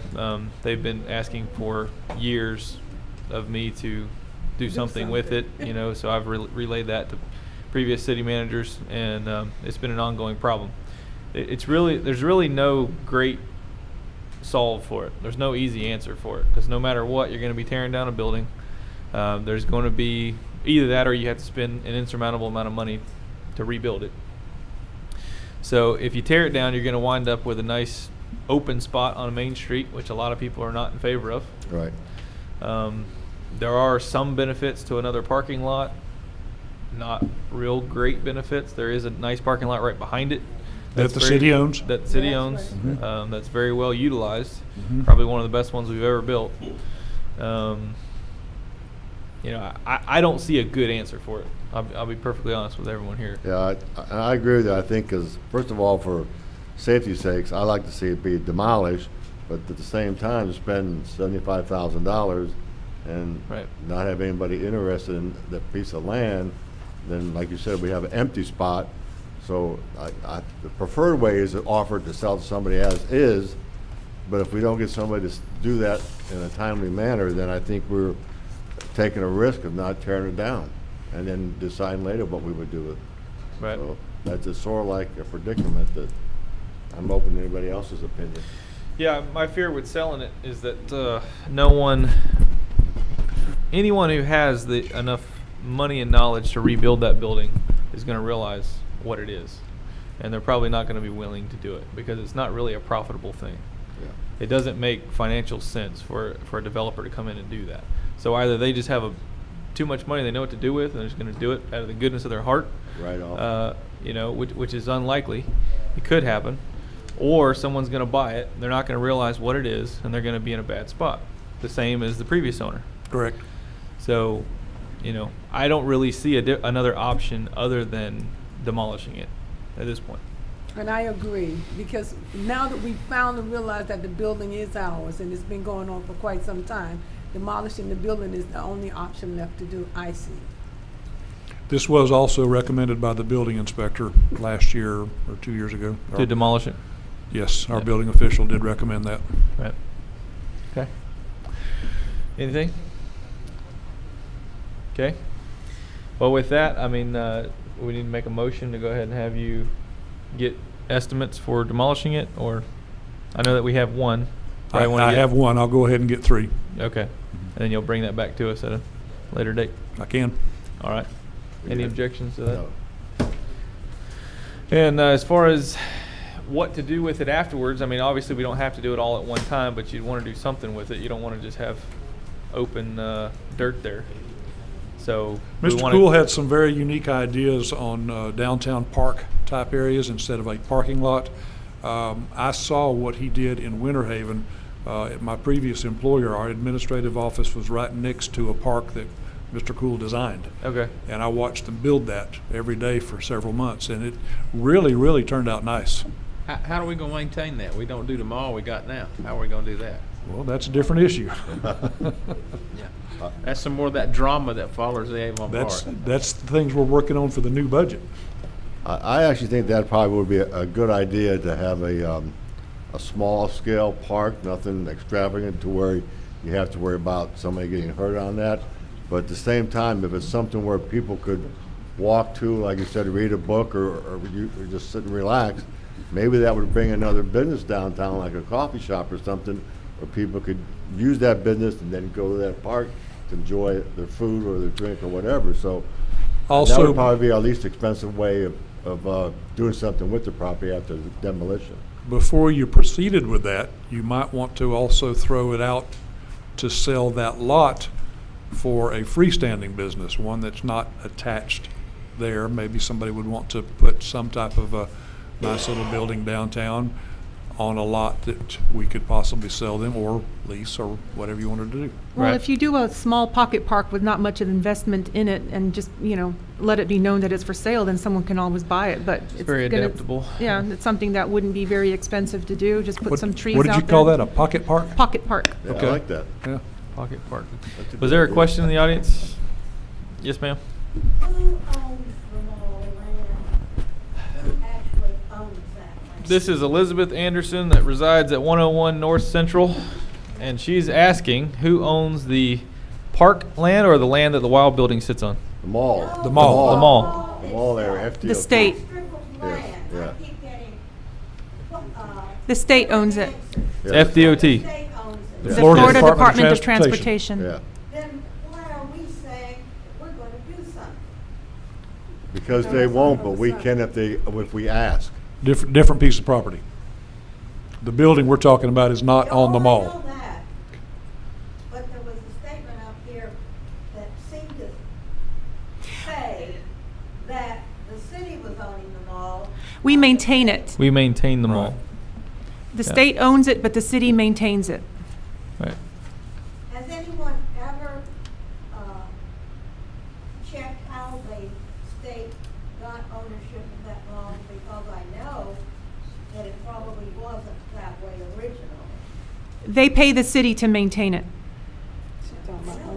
Yeah, but if we owned it, then we would lose the funding to maintain it, and we would still have to maintain it. Okay. I don't know how they came to own it. Okay. All right, so for right now, you want me just to go ahead and get some proposals on actually demolishing the building before Yes. you take Yes. action on it? Yes. Okay. I want the angel, You want what? the angels off front. There's no angels there. Oh, you done took them down? Well, no, there's eagles and there's a Gargoyle. gargoyle-looking thing, I don't want it. and they're plastic. We All talked right, about that. moving How much on. you in charge of the mall? God. Item number 13, we have the City Hall generator bids. Ladies and gentlemen, I come to you with hopefully the last chapter in the saga of the City Hall generator. Okay. I prepared a memo for you concerning the pricing. We got one bid back. I contacted 3 local electricians plus Tradewinds, so 4 total. Tradewinds gave us a no bid, and Kenny Long gave us 3 different options. And I would like to go with option number C that he recommended. He had some disagreements with the engineering that was originally done when they rated it at 120 or 125 kW. He said we could run that building every day and every night for 100 kW with everything on it, and it would not hurt that thing at all. Yep. So with that, I would like for you to consider making a motion to approve item number C on that for $49,895 plus the 1995 10-year warranty. There are funds in the budget for it. It had already been in the budget from the previous time, and I stand ready for questions. And we have option number D, which is do nothing. You do have option D, which is do nothing, yes. Don't forget that. Any council members have anything to say? Questions, comments? I agree with option C. Option C, Yep. 100 kW, okay? That's fine. Any questions from the audience or anything on it? Okay. Well, I'll entertain a motion if there's no other questions. I make a motion that we go ahead with the generator bid for City Hall under option number C from Long's Air Conditioning for a quote of 100 kW generator and ATS at $46,895 for including natural gas line installation, and definitely the option for $19.95 for the 10-year parts and labor Warranty. warranty. We have a motion. Do we have a second? I'll second it. We have a motion and a second. Is there any further questions? I just, you said natural gas, because that's propane. If it's in a tank, it's propane. If it's natural. No, this is a We have a natural gas natural line. gas line Our that goes natural there. gas line is right out We're here. gonna That hook up to our includes, own act- lines, yeah. this bid includes having TECO connect it all the way up to us. It does not include the meter, but it includes getting the line right straight up to there through the parking lot. No Okay. diesel, no gas. David, I don't recall if there was a budget adjustment made for the prior generator issue, and if there was a budget adjustment, would that go back to its original budget and not be in here because, or was that the other 3 generators? There was a budget adjustment, There was a budget adjustment for 3 generators. okay, but 3. there was no budget adjustment for this one. I don't believe so. I'll follow up on that. Because the reason why I ask is because I know that the budget that was entailed for this generator was originally intended to rehab some of the things at City Hall, such as the doors, Yes. redoing the wallpaper, and then, you know, the sign City Hall, you can barely read it from Highway 27. You can hardly see it. It needs to be, anyway, things to be done to the building itself. So, you know, will that money that we would be saving from, if there was a budget adjustment, would it go back into the rehabbing of City Hall? When And- I asked Mr. Helms about it, that was the specific thing that he mentioned. He said it's there. Okay, because one of the other important things was that downstairs, there's no true safety mechanism for the tellers that collect payments for utility bills. And we had talked in the past, at some point, about doing something that had a sturdier glass rather than, or a, what do you call it? Bulletproof glass? Not bulletproof, it's the other stuff that's kind of, it's made out of plastic. Acrylic? Yeah, that stuff that they use tanks and, anyway. Something different to kind of change the downstairs a little bit and make it a little more 21st century. What's the deal with collecting money downstairs? It's just regular glass. There's just a little chintzy camera up there, and we really You're don't talking about in the have- main lobby? Yes, the main lobby. There's no protection for our staff, and, you know, it's like a bank. We all know that. You pay So your bill there. That glass isn't It's good not enough? tempered? No, I No. don't think so either. There's nothing that stops anybody. So let me ask a question. So the money, you're saying that money should be spent for that? Well, whatever's remaining, what was intended originally for City Hall went to the generator. And now Okay, that the that's fine. generator is cheaper, take that money and put it back into the city. I just don't know what priority you want to take in regards to City Hall refurbishments. But isn't this on the generator itself? Yeah, but Yeah. I was just asking about the balance of the money that was, that was supposedly for the other generator. That was going to be more There expensive. was originally a larger amount Yeah, it was allotted gonna be like for it. Can we 100,000. discuss that later? Let's get this Yeah, one we done. can. Yeah, no, I was just asking if the money was still Okay. there, and he said, yes, it is. Yes, there. Yes. All right, is there any other questions or comments on the generator bids? Seeing none, we'll call the roll. Councilwoman Gray. Yes. Councilmember Spurlock. Yes. Councilmember Sutherland. Yes. Deputy Mayor Bernard. Yes. Mayor Anderson. No. Motion carries. Thank you.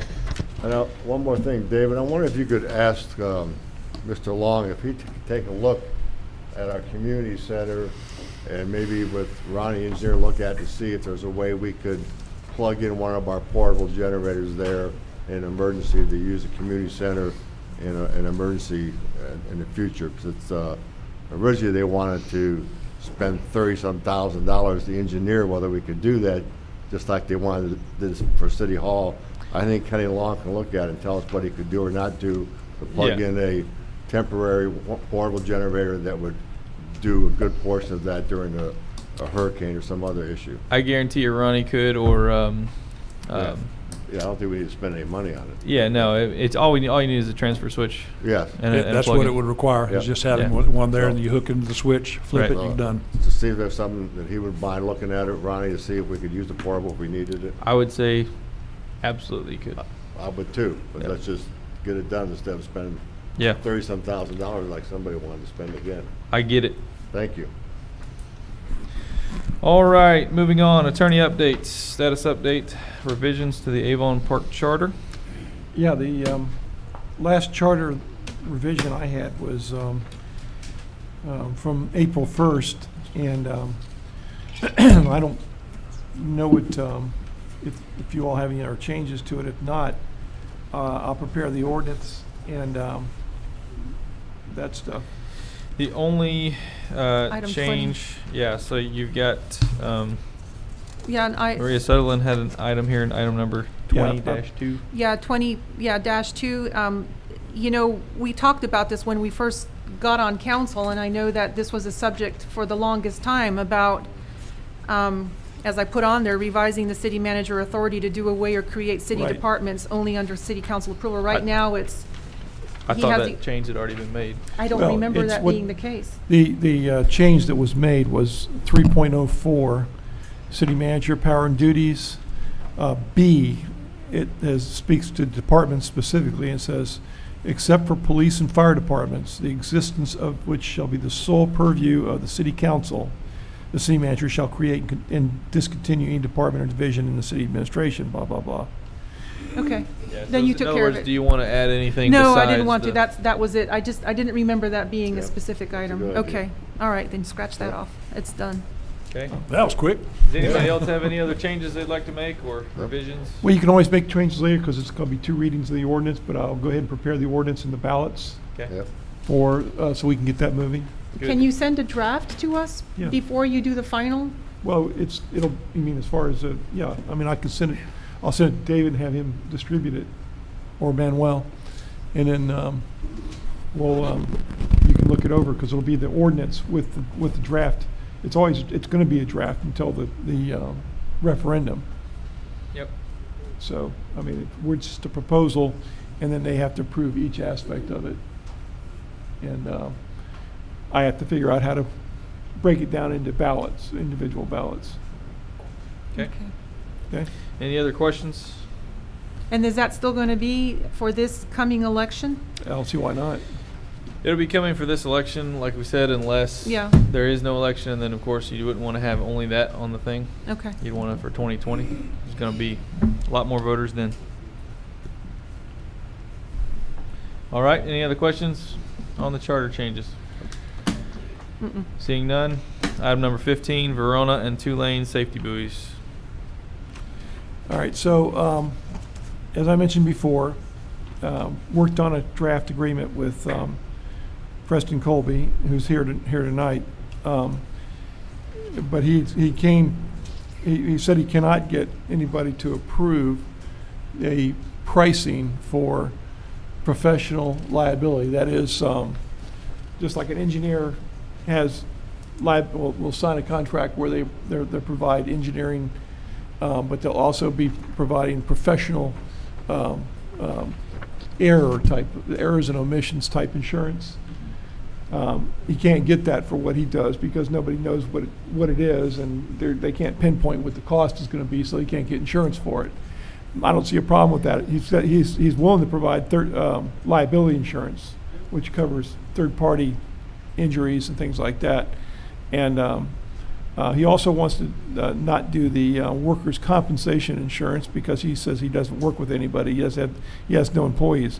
And so long as he doesn't have any employees, we don't have a problem with that. I mean, it's his own, actions that he would be causing himself to be injured. Let me ask a question. Why can't the city do this versus paying somebody else?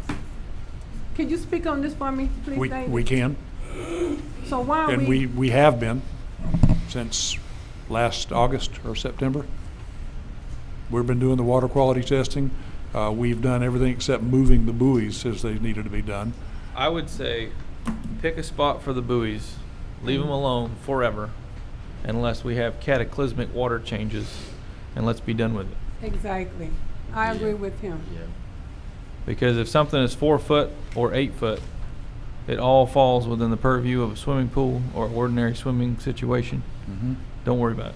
Yeah, put them things back. I mean, that's the safety, keep the boats off the swimmers, Yeah. not to tell the Right. swimmers Correct. it's deep to swim. That's Correct. correct. Yeah, so let's just I agree with that. Yes. I agree with that. Place them good, however we need to do that, whether we need to hire Preston to place them, or hire another company to place them, or have our own guys place them. Do it once and for all and be done with it.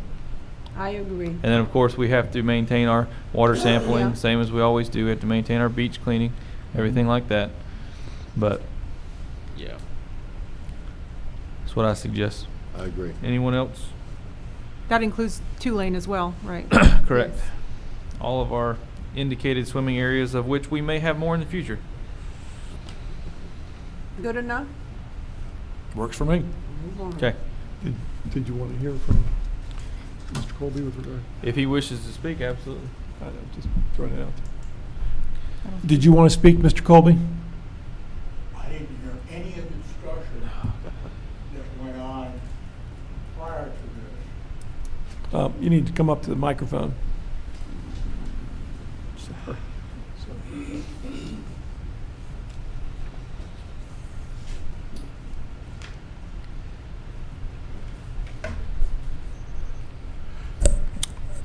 The name's Preston Colby, live in Sebring. I've been maintaining the beaches for 20 years. I didn't hear the initial discussion on this, but what I was doing has changed considerably from what is needed now. If you'd like me to give you a little history of this so you don't make the same mistakes if you decide yourself to do it, I can do that. I can work with your people so that they do it right. I don't have to do it. It doesn't have to be me. It doesn't have to be a marine contractor anymore.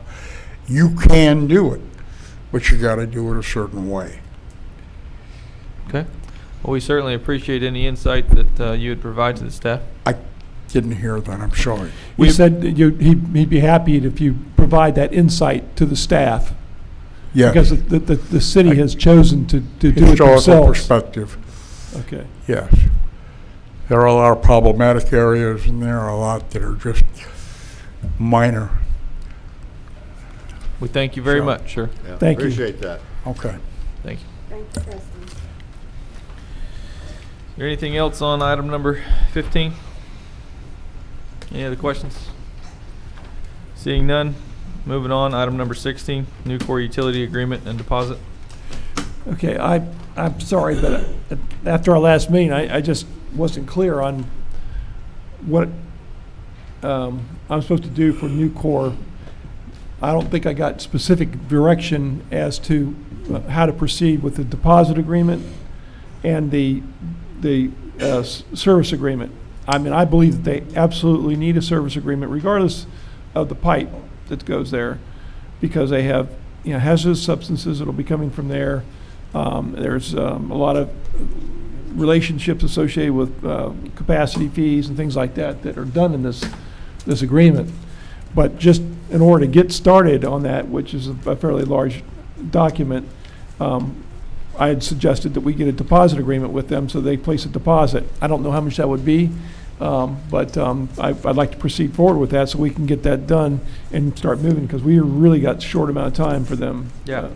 No, I thought it was fairly clear last time. Basically, it come down to two issues. Originally, there was a discussion about the agreement basically wanting them to pay up front for all of the construction as it goes, and the discussion then led to the fact that they would only pay for what they're connecting to. In other words, they're not liable for building that large pipe out to that area. They're only liable for connecting into it. And so the agreement was supposed to be everything you described there, but just only tying them to the connection, not to the building of that pipe. All right, at the same time, do you want to authorize me just to go ahead and do that agreement as opposed to the deposit agreement?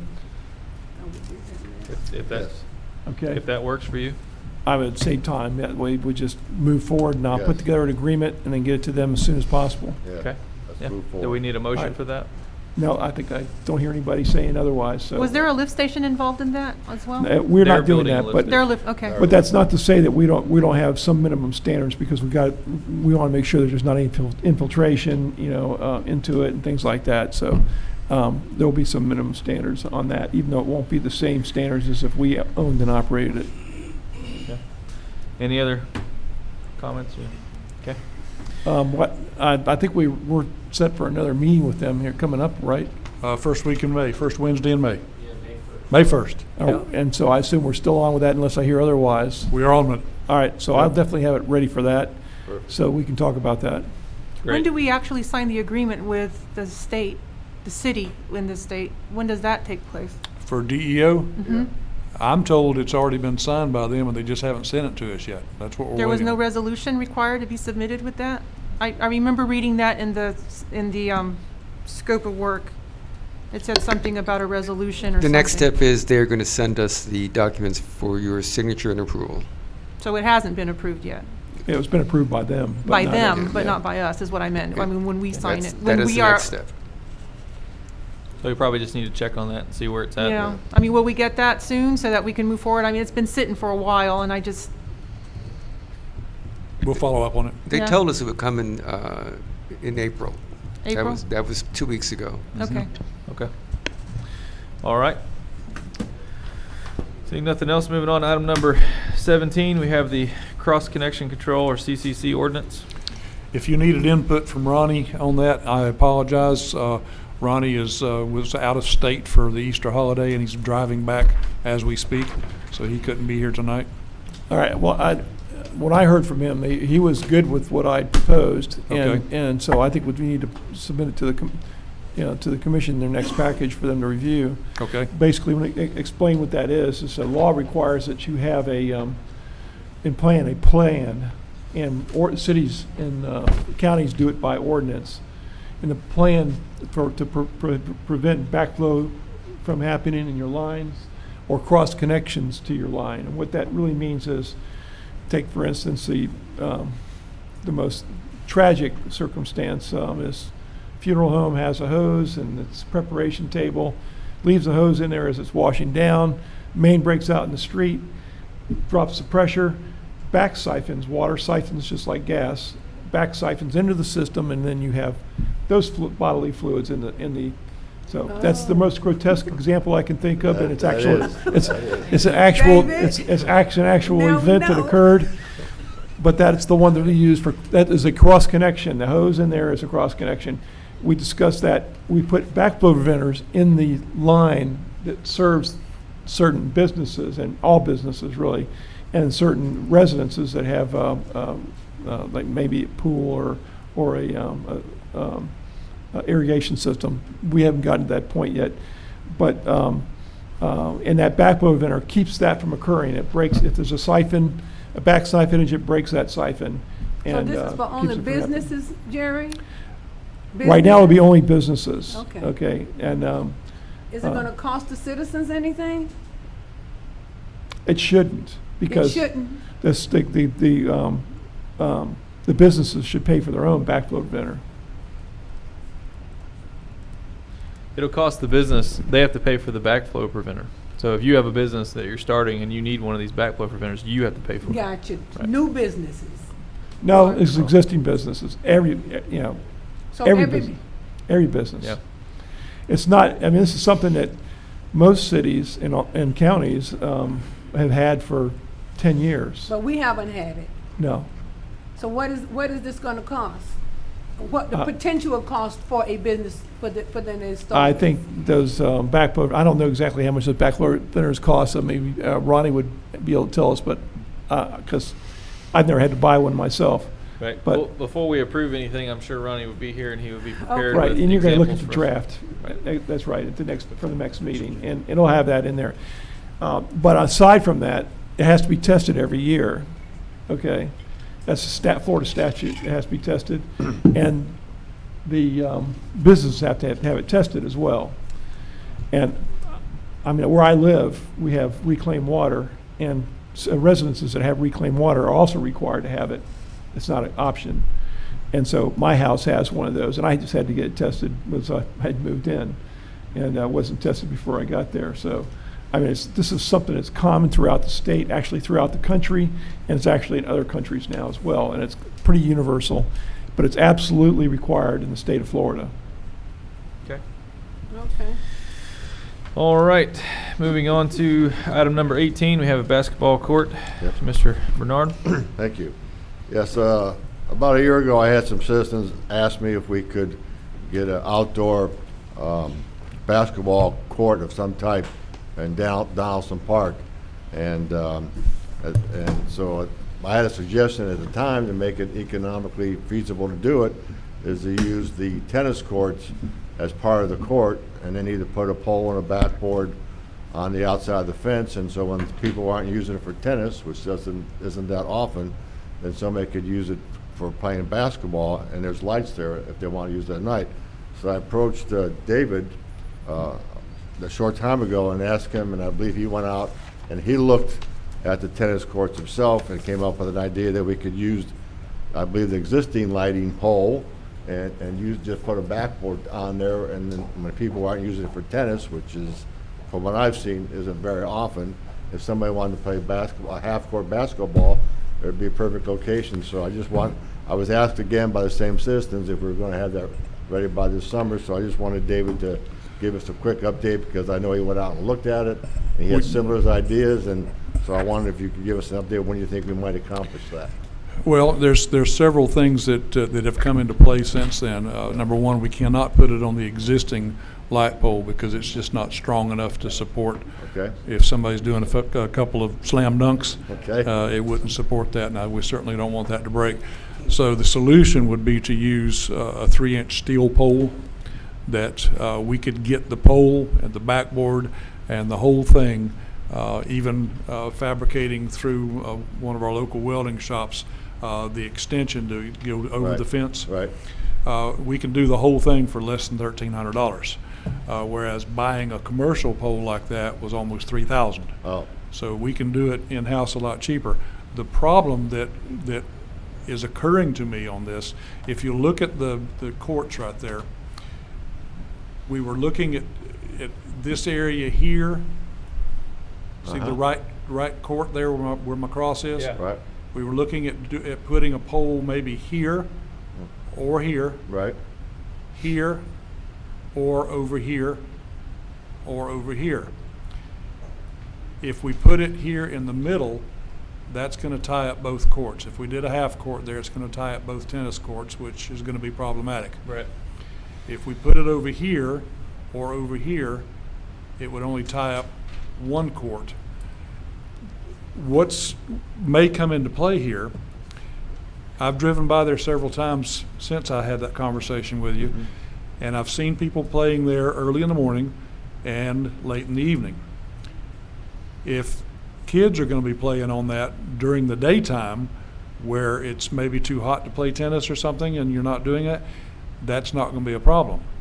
But if the kids are playing there and both courts are wanting to be used for tennis, who has priority? I mean, it's a tennis court first. So I guess what I want to ask you is, was this the ideal location for this?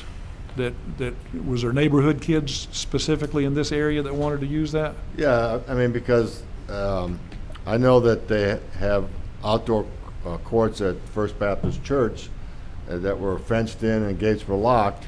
You can actually see them on the far left of the screen there. Yeah, and that at the time, several of the college kids, some that actually who stayed at the Jacaranda, they would jump over the fence over the weekends and use those courts over there and damage the fence.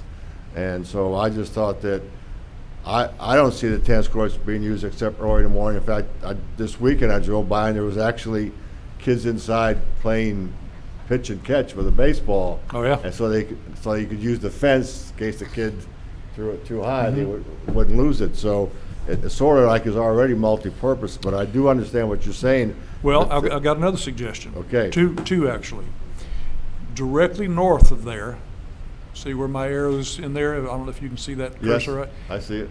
Directly north of there, that's an open area. We could possibly utilize some RPAC funds to maybe build an asphalt lot there specifically for basketball. Okay.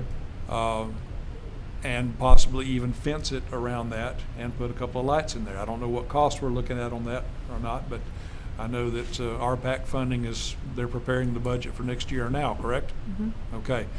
That's one suggestion. Another suggestion,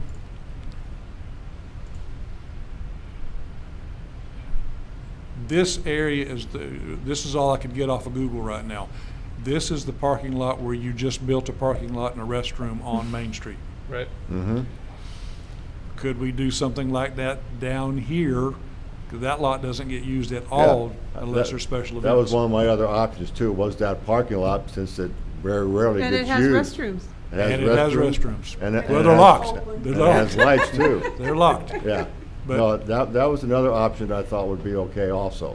So that, in fact, I like that option better. yeah, and one thing I do like about that now that you bring it up is the fact that as people drive up and down Main Street, they could see the kids out there playing, and I mean, what more better use would be to see kids out there having a good time and enjoying themselves and having it being used instead of having a parking lot that only time I've seen cars there was basically when we have the parade, at Christmas parade. So I think that's maybe even a better option and probably wouldn't cost much more than maybe fencing or something. And I apologize, I haven't driven by there to pay attention at night.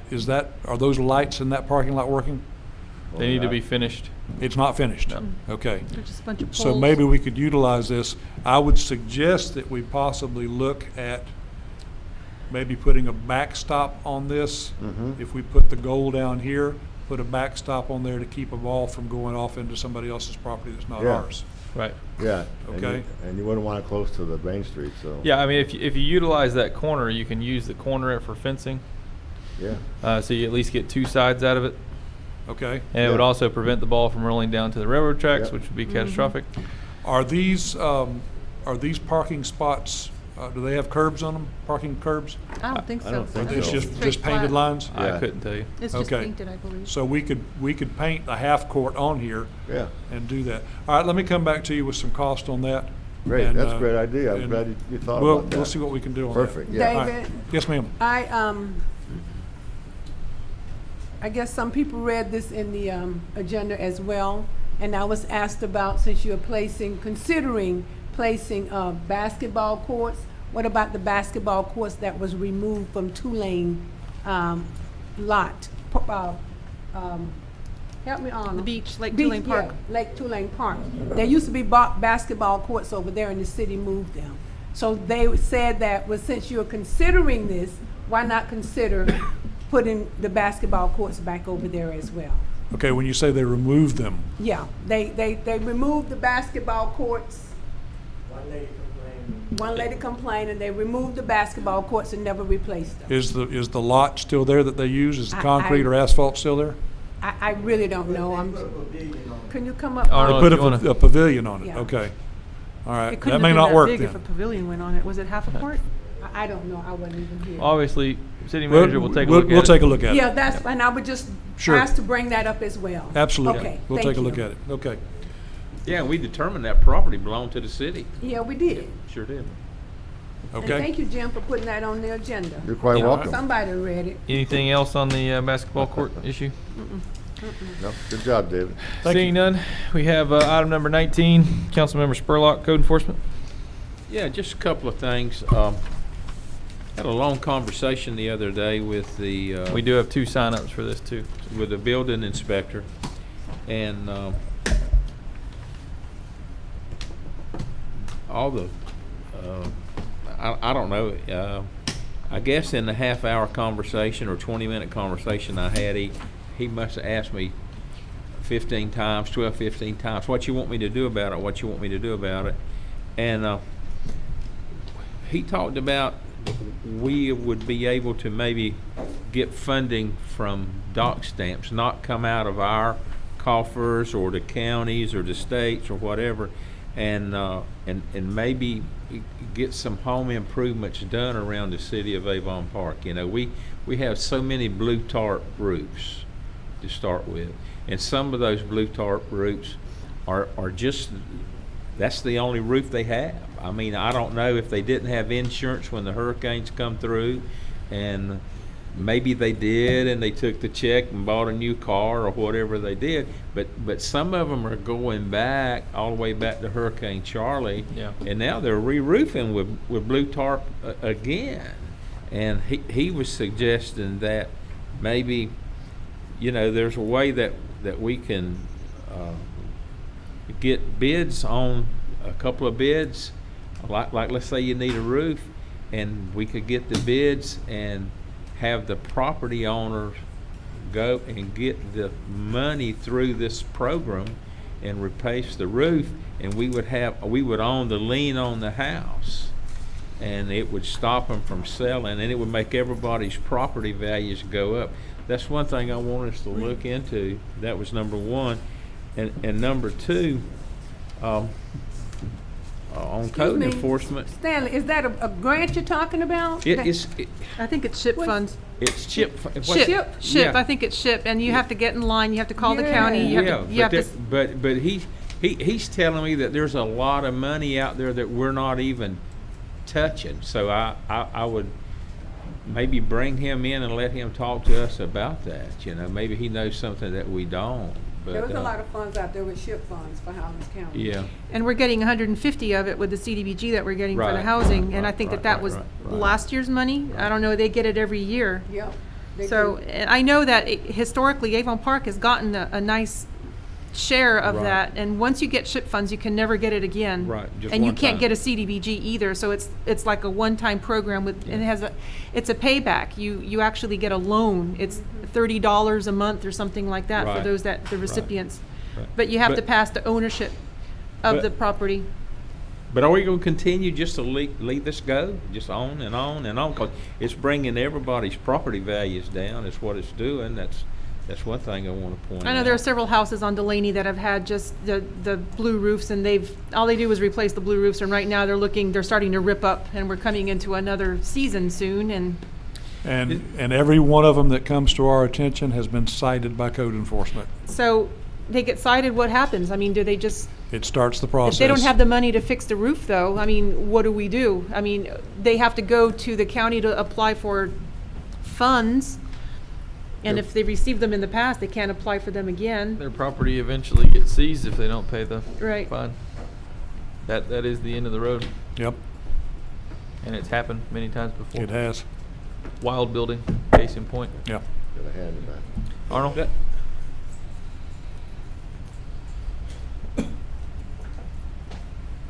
Arnold Davis, 1214 South Carolina Avenue.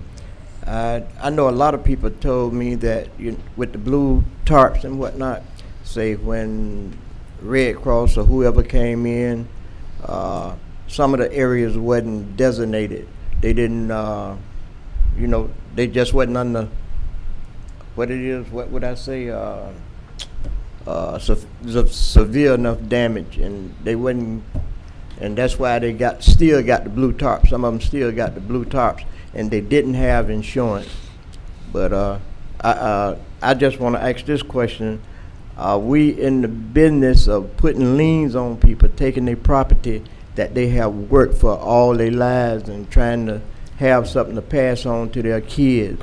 The kids might come back and be able to do something with the property. Some of the people done got too old to do anything.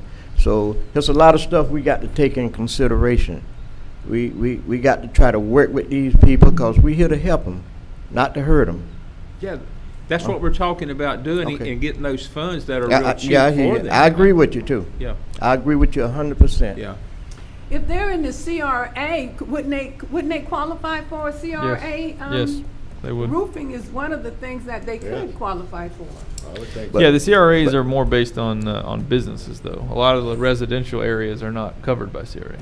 The south Yes, side, it is the in south the side, south side. south side Yeah. would be.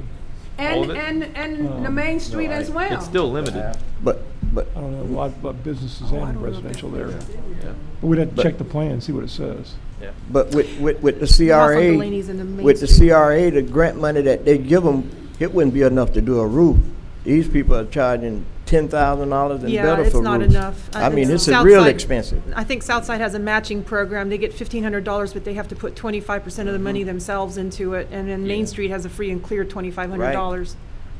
For businesses, residences only get $1,000. Right. Right. No, Okay. no. But that's just part of what I want to talk about. Mhm. And then, also, there's several areas where complete houses have been built.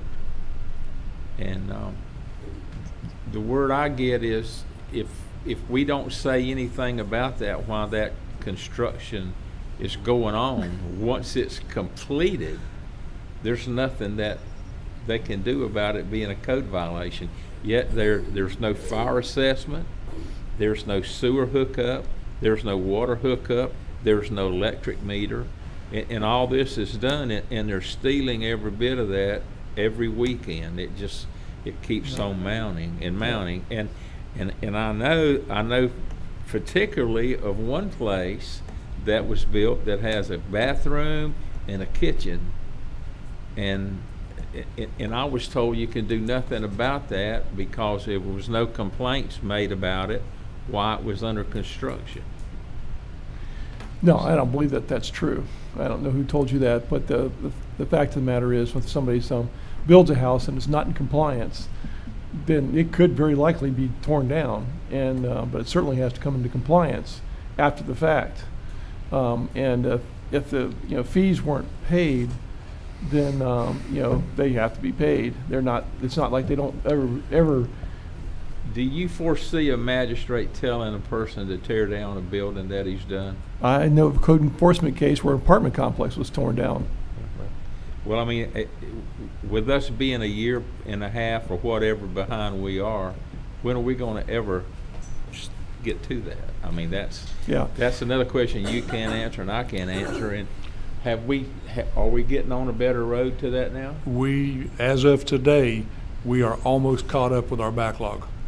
Just by doing them twice a month. We are almost caught up, according to what Marnita told me today. That's amazing. We were a year behind and we were a year behind, and last Wednesday, they were here all day almost. That's great. Stanley, let me ask you a question.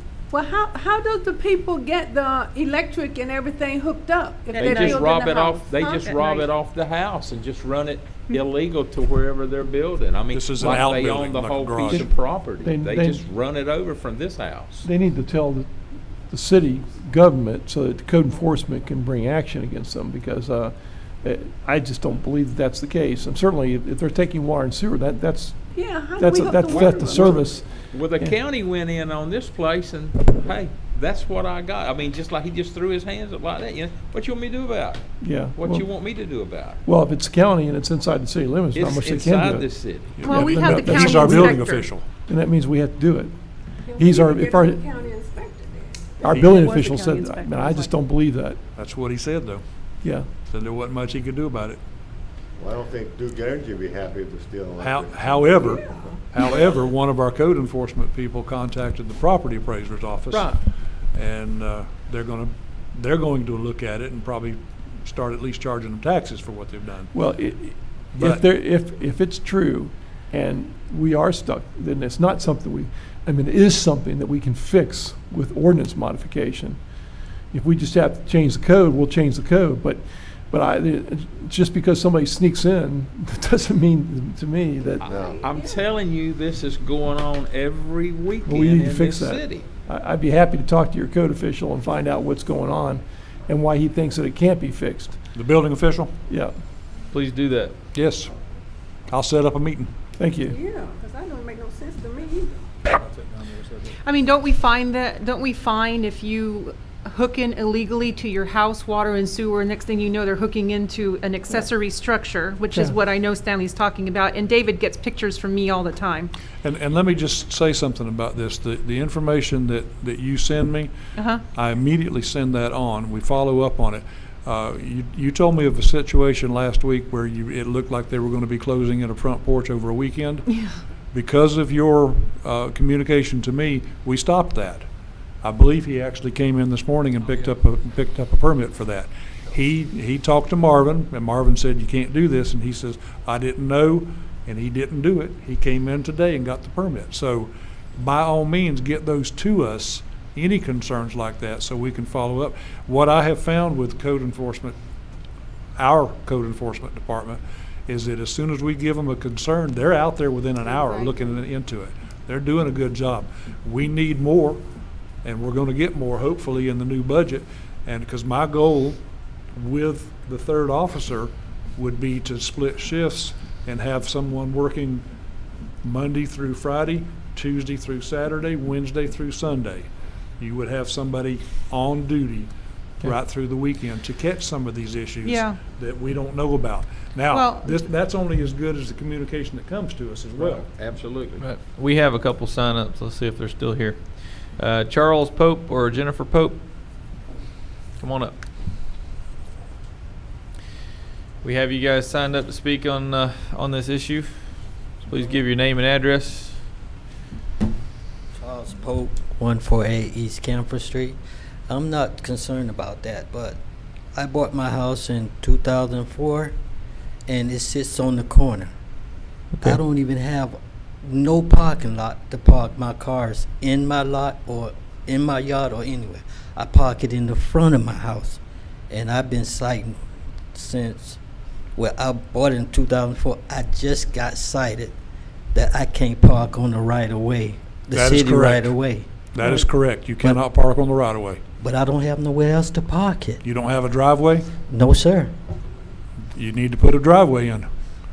Yeah, it's not the city's responsibility to ensure you have parking there. Yeah, you need to find a way to park there, put a parking lot in. Because we can't have people parking on the road, that'll create accidents and I'm not people on get the hurt. road. I'm in front of my house in the dirt. On the right of way. Yes. That's the city property. You cannot park there. Yeah, but Nobody doesn't have to if I knew that, No. I would have never bought that house. I'd have went past Avon Park In the and went street? somewhere else to live. I don't know. I mean, it That's depends. that's a universal code in almost all cities. Well, I haven't gotten them since 2004. I got it now. Sir, is the property at 148 East Camper Street? Is that the property you're talking about? Mm-hmm. Okay. Any council member that wants to go by and look at it, for reference, it's 148 East Camper Street. Yeah. If anybody wants to see it. But, okay. You say camp or camp? So my question is, are we giving everybody those citations that park on the, in the right of way? Yes, ma'am, we are. If we see them, we're writing them. Uh-huh. I assure you, Okay. you're not being picked on. I look down the street and I show code enforcement people parking on their side of the road, just parking. And they just look down there. I'm in court. I don't see them there. Okay. Arnold? That's new to me. Arnold Davis, 1214 South Carolina Avenue. I think you guys ought to just ride by and see what he's talking about. I pass there quite frequently, and he can't even build a driveway. He ain't got nowhere to build no driveway. So you need to just take a look at it. And I mean, since he's been there since 2004, look like he ought to get grandfathered in just for that spot. I mean, you know, just look at it. And about the gates, I rode around and looked at all these 6-foot gates going around the house. Mine ain't going around the house. I got a 4 in the front. But I just happened to go past it because I had pit bulls and I didn't want them to jump the gate to get the kids that's walking by going to school. I live next door to the school. So I put that there for the safety of the kids. Now they want me to cut that down to 4. I still got the pit bulls. What I'm going to do, change them up so they won't go around in the yard? I'm trying to save the kids. I don't want now kid to get bit by my dog because I can't pay no doctor bill when I'm trying to pay the bills of my house.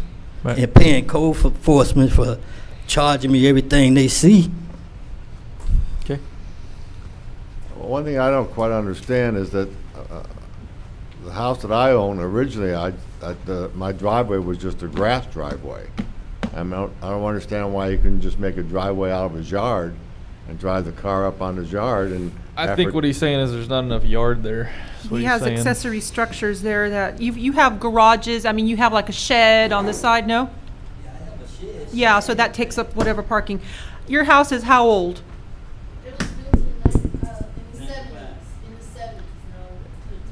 Don't ask for comments. Okay. It was redone. All right, we can't make comments out in the audience. If you want to speak, we got to come up to the microphones. We have it in the record. Sorry. I'm Jennifer Pope. I reside at 148 East Camper Street, Avon Park, Florida. I'm the wife. Yes, ma'am. The house was originally built in the 70s, but it got, I guess, a makeover of some sort, probably on the outside, to my understanding, in the 90s, I don't know, 1990, whatever, you know. But there is a shed there, but there is like hardly no room from the shed on to make a driveway, and there is not even grass. Grass will not even grow in our yard because of the type of dirt. It's like some kind of quicksand stuff, and if you even attempt to park your car, you're gonna get stuck. Got it. And that's just the truth. Okay. Okay.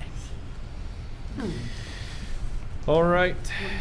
That was our only 2 signups on that issue. Is there anything else on the code enforcement issue? That's all I have right now. So Any I other? got one other thing. Go ahead. So now this is new, this code, the parking on the right of way. Are That we- is not a new code. Okay, no, it's new being enforced. Yes. So now, are we going to at least let the people know about this, other than giving them a citation? The newspaper, the radio, I mean, y'all gonna I think announce we've that? made it abundantly clear that we've actually hired a code enforcement now. I think for a long time, And I our think code the- enforcement wasn't doing anything, so. The process requires that they give them a notice first Right. and give them a reasonable amount of time to fix it before they give them the second They did. violation, which brings them to the code, which brings them to the special magistrate. When they I come to the special understand that. magistrate, they still get a reasonable time to get in compliance. I understand that. Okay. I'm just saying that particular violation has never been enforced since I've been up here. Never. And now it is, and all I'm saying is that we should let the people know about it through the media, the newspaper, and what have you. Put it on their water bill. No parking on the right-of-ways. Something like that. Just to get it out there. That's a good topic, Stanley. Thank you. That's all I'm saying. Anything else on code enforcement? Seeing none, we've already covered. Come on up. Arnold Davis. Arnold Davis, 1214 South Carolina Avenue. I got a question on the canvases that the different people have in the yard. You know, the what covers, top- yeah, awnings the and stuff? covers and whatnot. Is that a code violation? I have no idea. Is it? It depends on what it is. If it's just like a cloth structure and they put it up like that, yeah, you can't do that. Well, it's the same thing that they use with the blue tops. They have that. That's not a legal carport, no. Okay. Good enough. The code for the city prohibits cloth for roofing of carports. It has to be a solid material, plastic or metal. Thank you, sir. But doesn't it have to be connected to the house, like part of the structure No, of it the does home? not. No, it can You be have 2 freestanding. options. You can either So have you it can attached just to like the house. stick it up against like a lean-to? If you're building a structure, you can't do it with cloth. You can't do it with No, I'm tarp. saying, I thought that if you had a carport, that you want to put one made out of plastic or whatnot, I thought it had to be part of the building, otherwise it's an accessory structure and you have 7 feet in between. Right, you can't, a You lot have 2 of options. city, a lot of city codes don't allow to have separate garages. You- Right. in It has to be under part our of the code, house. you have 2 options. You got either attach it to the side of the house, or it can be a separate structure. Right. Either way, But if it's part of the house, it has to be built as part of the house. it can be added on afterward, attached to the side of the house. With a permit. Right, right. Okay. All right, we've already covered item number 20. Do you have anything else to add to 20-1 or 2? No, Are we I good think on we that? covered it. Okay, good. The before we go on to the city manager list, the ethics class, Jerry, do you have something? Yeah, I just wanted to remind you that we're set for the ethics class, the required ethics class for commissioners, Saturday the 4th at 8 a.m., if that was all what you wanted to have. 8 to 12, that's what y'all decided before. Right. Okay.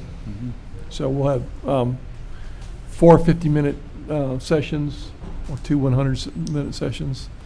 Those are We actually have an out-of-town commissioner coming to this class as well. City of San Antonio, 1 commissioner coming from there. Okay. And we are extending this to all of our boards as well. Right, and I know he mentioned that, he could come and do that, but we're gonna be doing this every year. If you want me to do it every year, then all they have to do is attend this. I do the ethics portion in the beginning first. That's a 100-minute session. It's required to be 100 minutes. And then I do public records and sunshine afterwards. So all they have to do is come after that and come to those last two sessions if they don't want to hear the ethics part, the required ethics part. So. Okay. Very good. City manager's report. Okay, you have a spreadsheet in your packet with some red lettering on it. The red lettering were actually the changes from the last time I talked to you. Okay. And since then, some of those were taken care of tonight, so I've only got 4 to discuss. One of the concerns that had come up in the past was about the Brickell building on restructuring the CRA loan and what future plans that we had on that. And I'm not sure, I think Ms. Sutherland had mentioned that before, about were we going to restructure the loan for them because we're charging them a great deal of interest on that. And we're charging them interest on projects that haven't been done, so it was Yeah. a loan and nothing's been done with the loan. So But they're how- paying interest. What The loan hasn't decreased. What direction would you like city staff to take on that as far as restructuring that, or is this an attorney issue, or or do you want us to do anything? Well, where are we at on the Brickell building? We're still waiting on We're something? waiting on mold remediation right now. Okay. Yeah. And we don't have an ETA on that? Hopefully, we'll have something going on there within the next 2 weeks. Okay. Hopefully. My advice would be to get that done and market the building, and we don't have to worry about any of this. And sell it in the next 30 days. Well, I don't have to be 30 days, but just sell it, Geez, it's been going on for, what, Yeah. 5 years now? Long 6 years? time, long time. We'll do that. And we need to figure out what the parking schematic is, because when the city bought that building, we bought the parking lot, we own the parking lot. So whoever buys it, if they want to do residential upstairs or something, then they're going to have so many parking spots. Otherwise, they can't do it. So Yeah. does the parking lot go with the building? Well, that's the question. If it does, then that means that everyone that's on the business side in there can't use it. Right. So does Yeah. 18 East turn into a parking lot where that can be the overflow there? I'm sorry, the Pine Street 18. property that was donated? Yeah, what we need to do is look at the density and see how many apartments can you put up there. Right. See what our code is and go ahead and designate that many in accordance with our code so that as soon as someone buys it, they're not out of that code. And put that, at least the rights to that many parking spots with it, even if we don't give them the ownership of it or however you want to work that. They just have to be able to be in compliance with code, obviously. I will say this, some of the businesses have approached me and told me that if we went through this process, they would not be happy with the idea that people that would be in a Brickell building would then take up their businesses' parking spaces in the back, and they could park their cars where the businesses park, and they could leave them there for a day or two, depending on whenever they come and go, so. But Jim, when that building was owned by private people, they controlled the parking and they allowed businesses to use it because it's a C4 district and you can park anywhere you want on the side streets and stuff in the C4. So, it's kind of morphed into now the city owns it, no one, is the city Yeah. willing to give it up, so. And we're also taking ownership of that house now. We're going to be tearing that down. Well, that's one reason I like the idea of the house Or maybe parking. half of it could be sold with the building, that way there is public parking back Yeah. there. Right. Okay. I think there will be plenty of parking for whatever needs to happen there. So we're not going to look at restructuring anything right now, or just? Well, I think that the restructuring in and of itself, we're still talking about CRA money that's sitting out there. If the loan is for this amount of money and only this has been spent and they're paying interest on all of that, it should be just on what's been spent.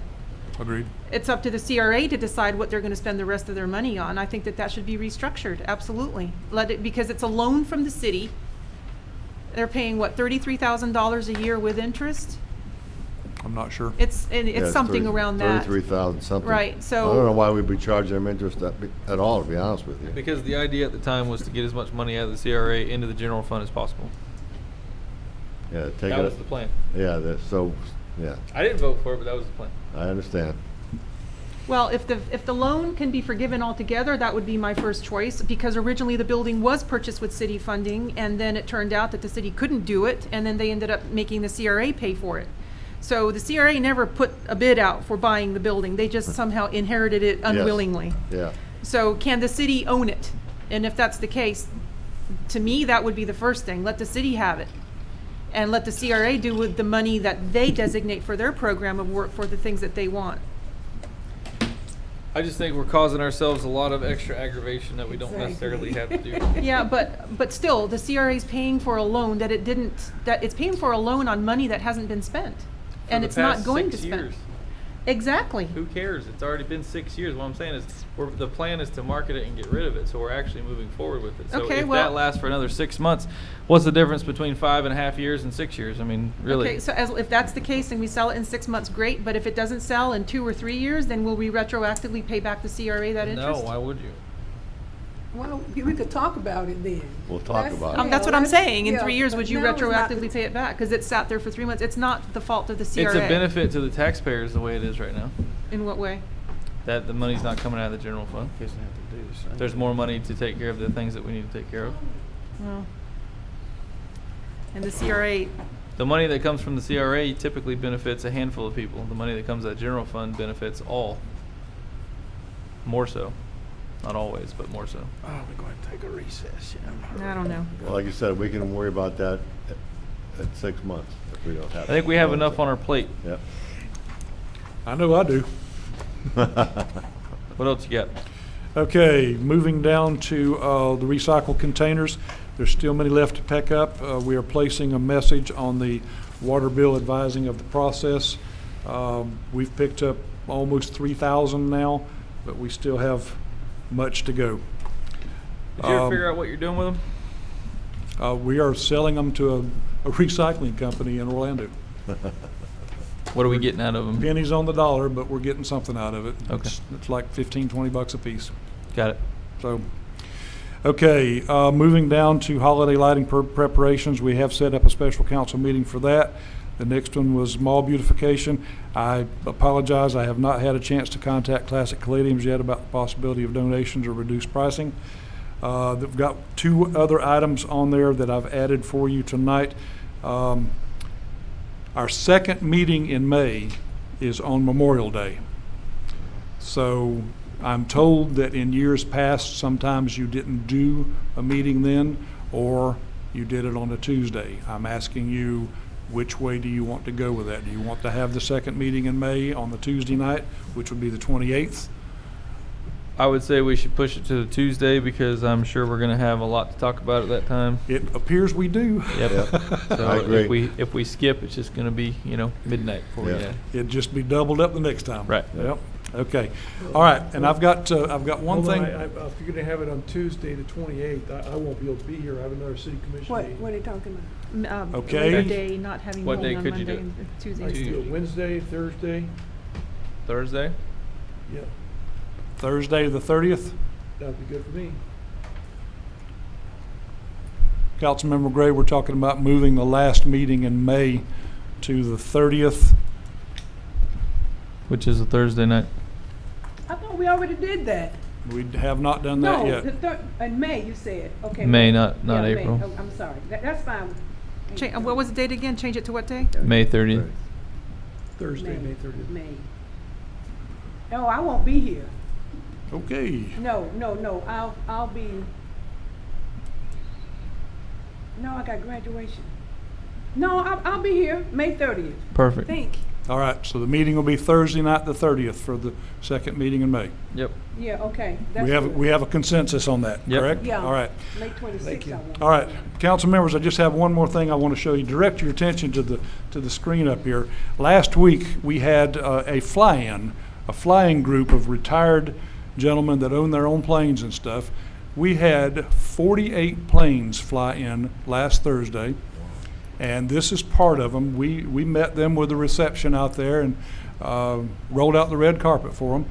They do this every Thursday. They fly someplace different in the state or in other states. They had World War II planes. I'll show you one in just a moment. It was really neat to see the runway full of planes. They were parked on both sides. It was very, very interesting. There's an early World War II Stearman that was drawing a lot of attention. everything from little two-seater experimentals all the way up to, we had a big two-engine jet that actually came in, a private jet, with this group. And they loved Avon Park. They had a great time. They have already done their newsletter. They sent it to us. In fact, I'll forward the newsletter to you tomorrow to show you the pictures that they took and stuff. That was another part of it before all of them got here. They started coming in at 10 o'clock last Thursday morning. There were 48 planes, but there were 100 people that were shuttled. They had their own shuttle service. That they shuttled down to the Jacaranda, had lunch there. They spent $1,500 there on their lunch. It was just really, really good. Our own Danielle was invited to go with them. She's they called her the Energizer Bunny. She did a really good job. We sold over 1,000 gallons of fuel that day. So that was very good. The picture there, you can't really see him very good, but the young man on the far left, that is Lance. He's our college intern that's working out there at the airport for us right now. The middle one is Kevin. He's the one that does the jet fuel stuff, and then of course Danielle. This is what Danielle set up inside for them. It was free coffee, free power bars and granola bars, free water. And you can't see the sign on top of the water cooler there, but that's what it said. Compliments to the City of Charm. Nice. Thank you for flying in today. Nice. Really, really a good experience, and they were talking about maybe putting this on their calendar for twice a year to come back to Avon Park, because they really had a great experience with us. Just wanted to share that with you, that we Awesome. had some good stuff going on at the airport. Appreciate that. Yeah. I just wanted to suggest one. I'm a master judge for barbecue, and Florida Barbecue Association does some pretty wonderful barbecues, and you might want to think about having one out there. I actually suggested that to them, that we could get a tent and bring them in. I said, if you can get 100 flyers to come in here, we'll do it. We'll throw a big barbecue for you. Yeah. Well, I was saying the barbecue contest, you get the contest people pay, and then and things like that. It works really well. Sebring used to do one, but they stopped it. I know. They still do, don't they do that pig something or another? They do the Pig Fest, but it's not on the scale that they used to, where they Oh, brought in okay. all the teams of the competition cooking. Right, because if they're certified by Florida Barbecue Association as a competition, then it draws a lot of people. Yep, exactly.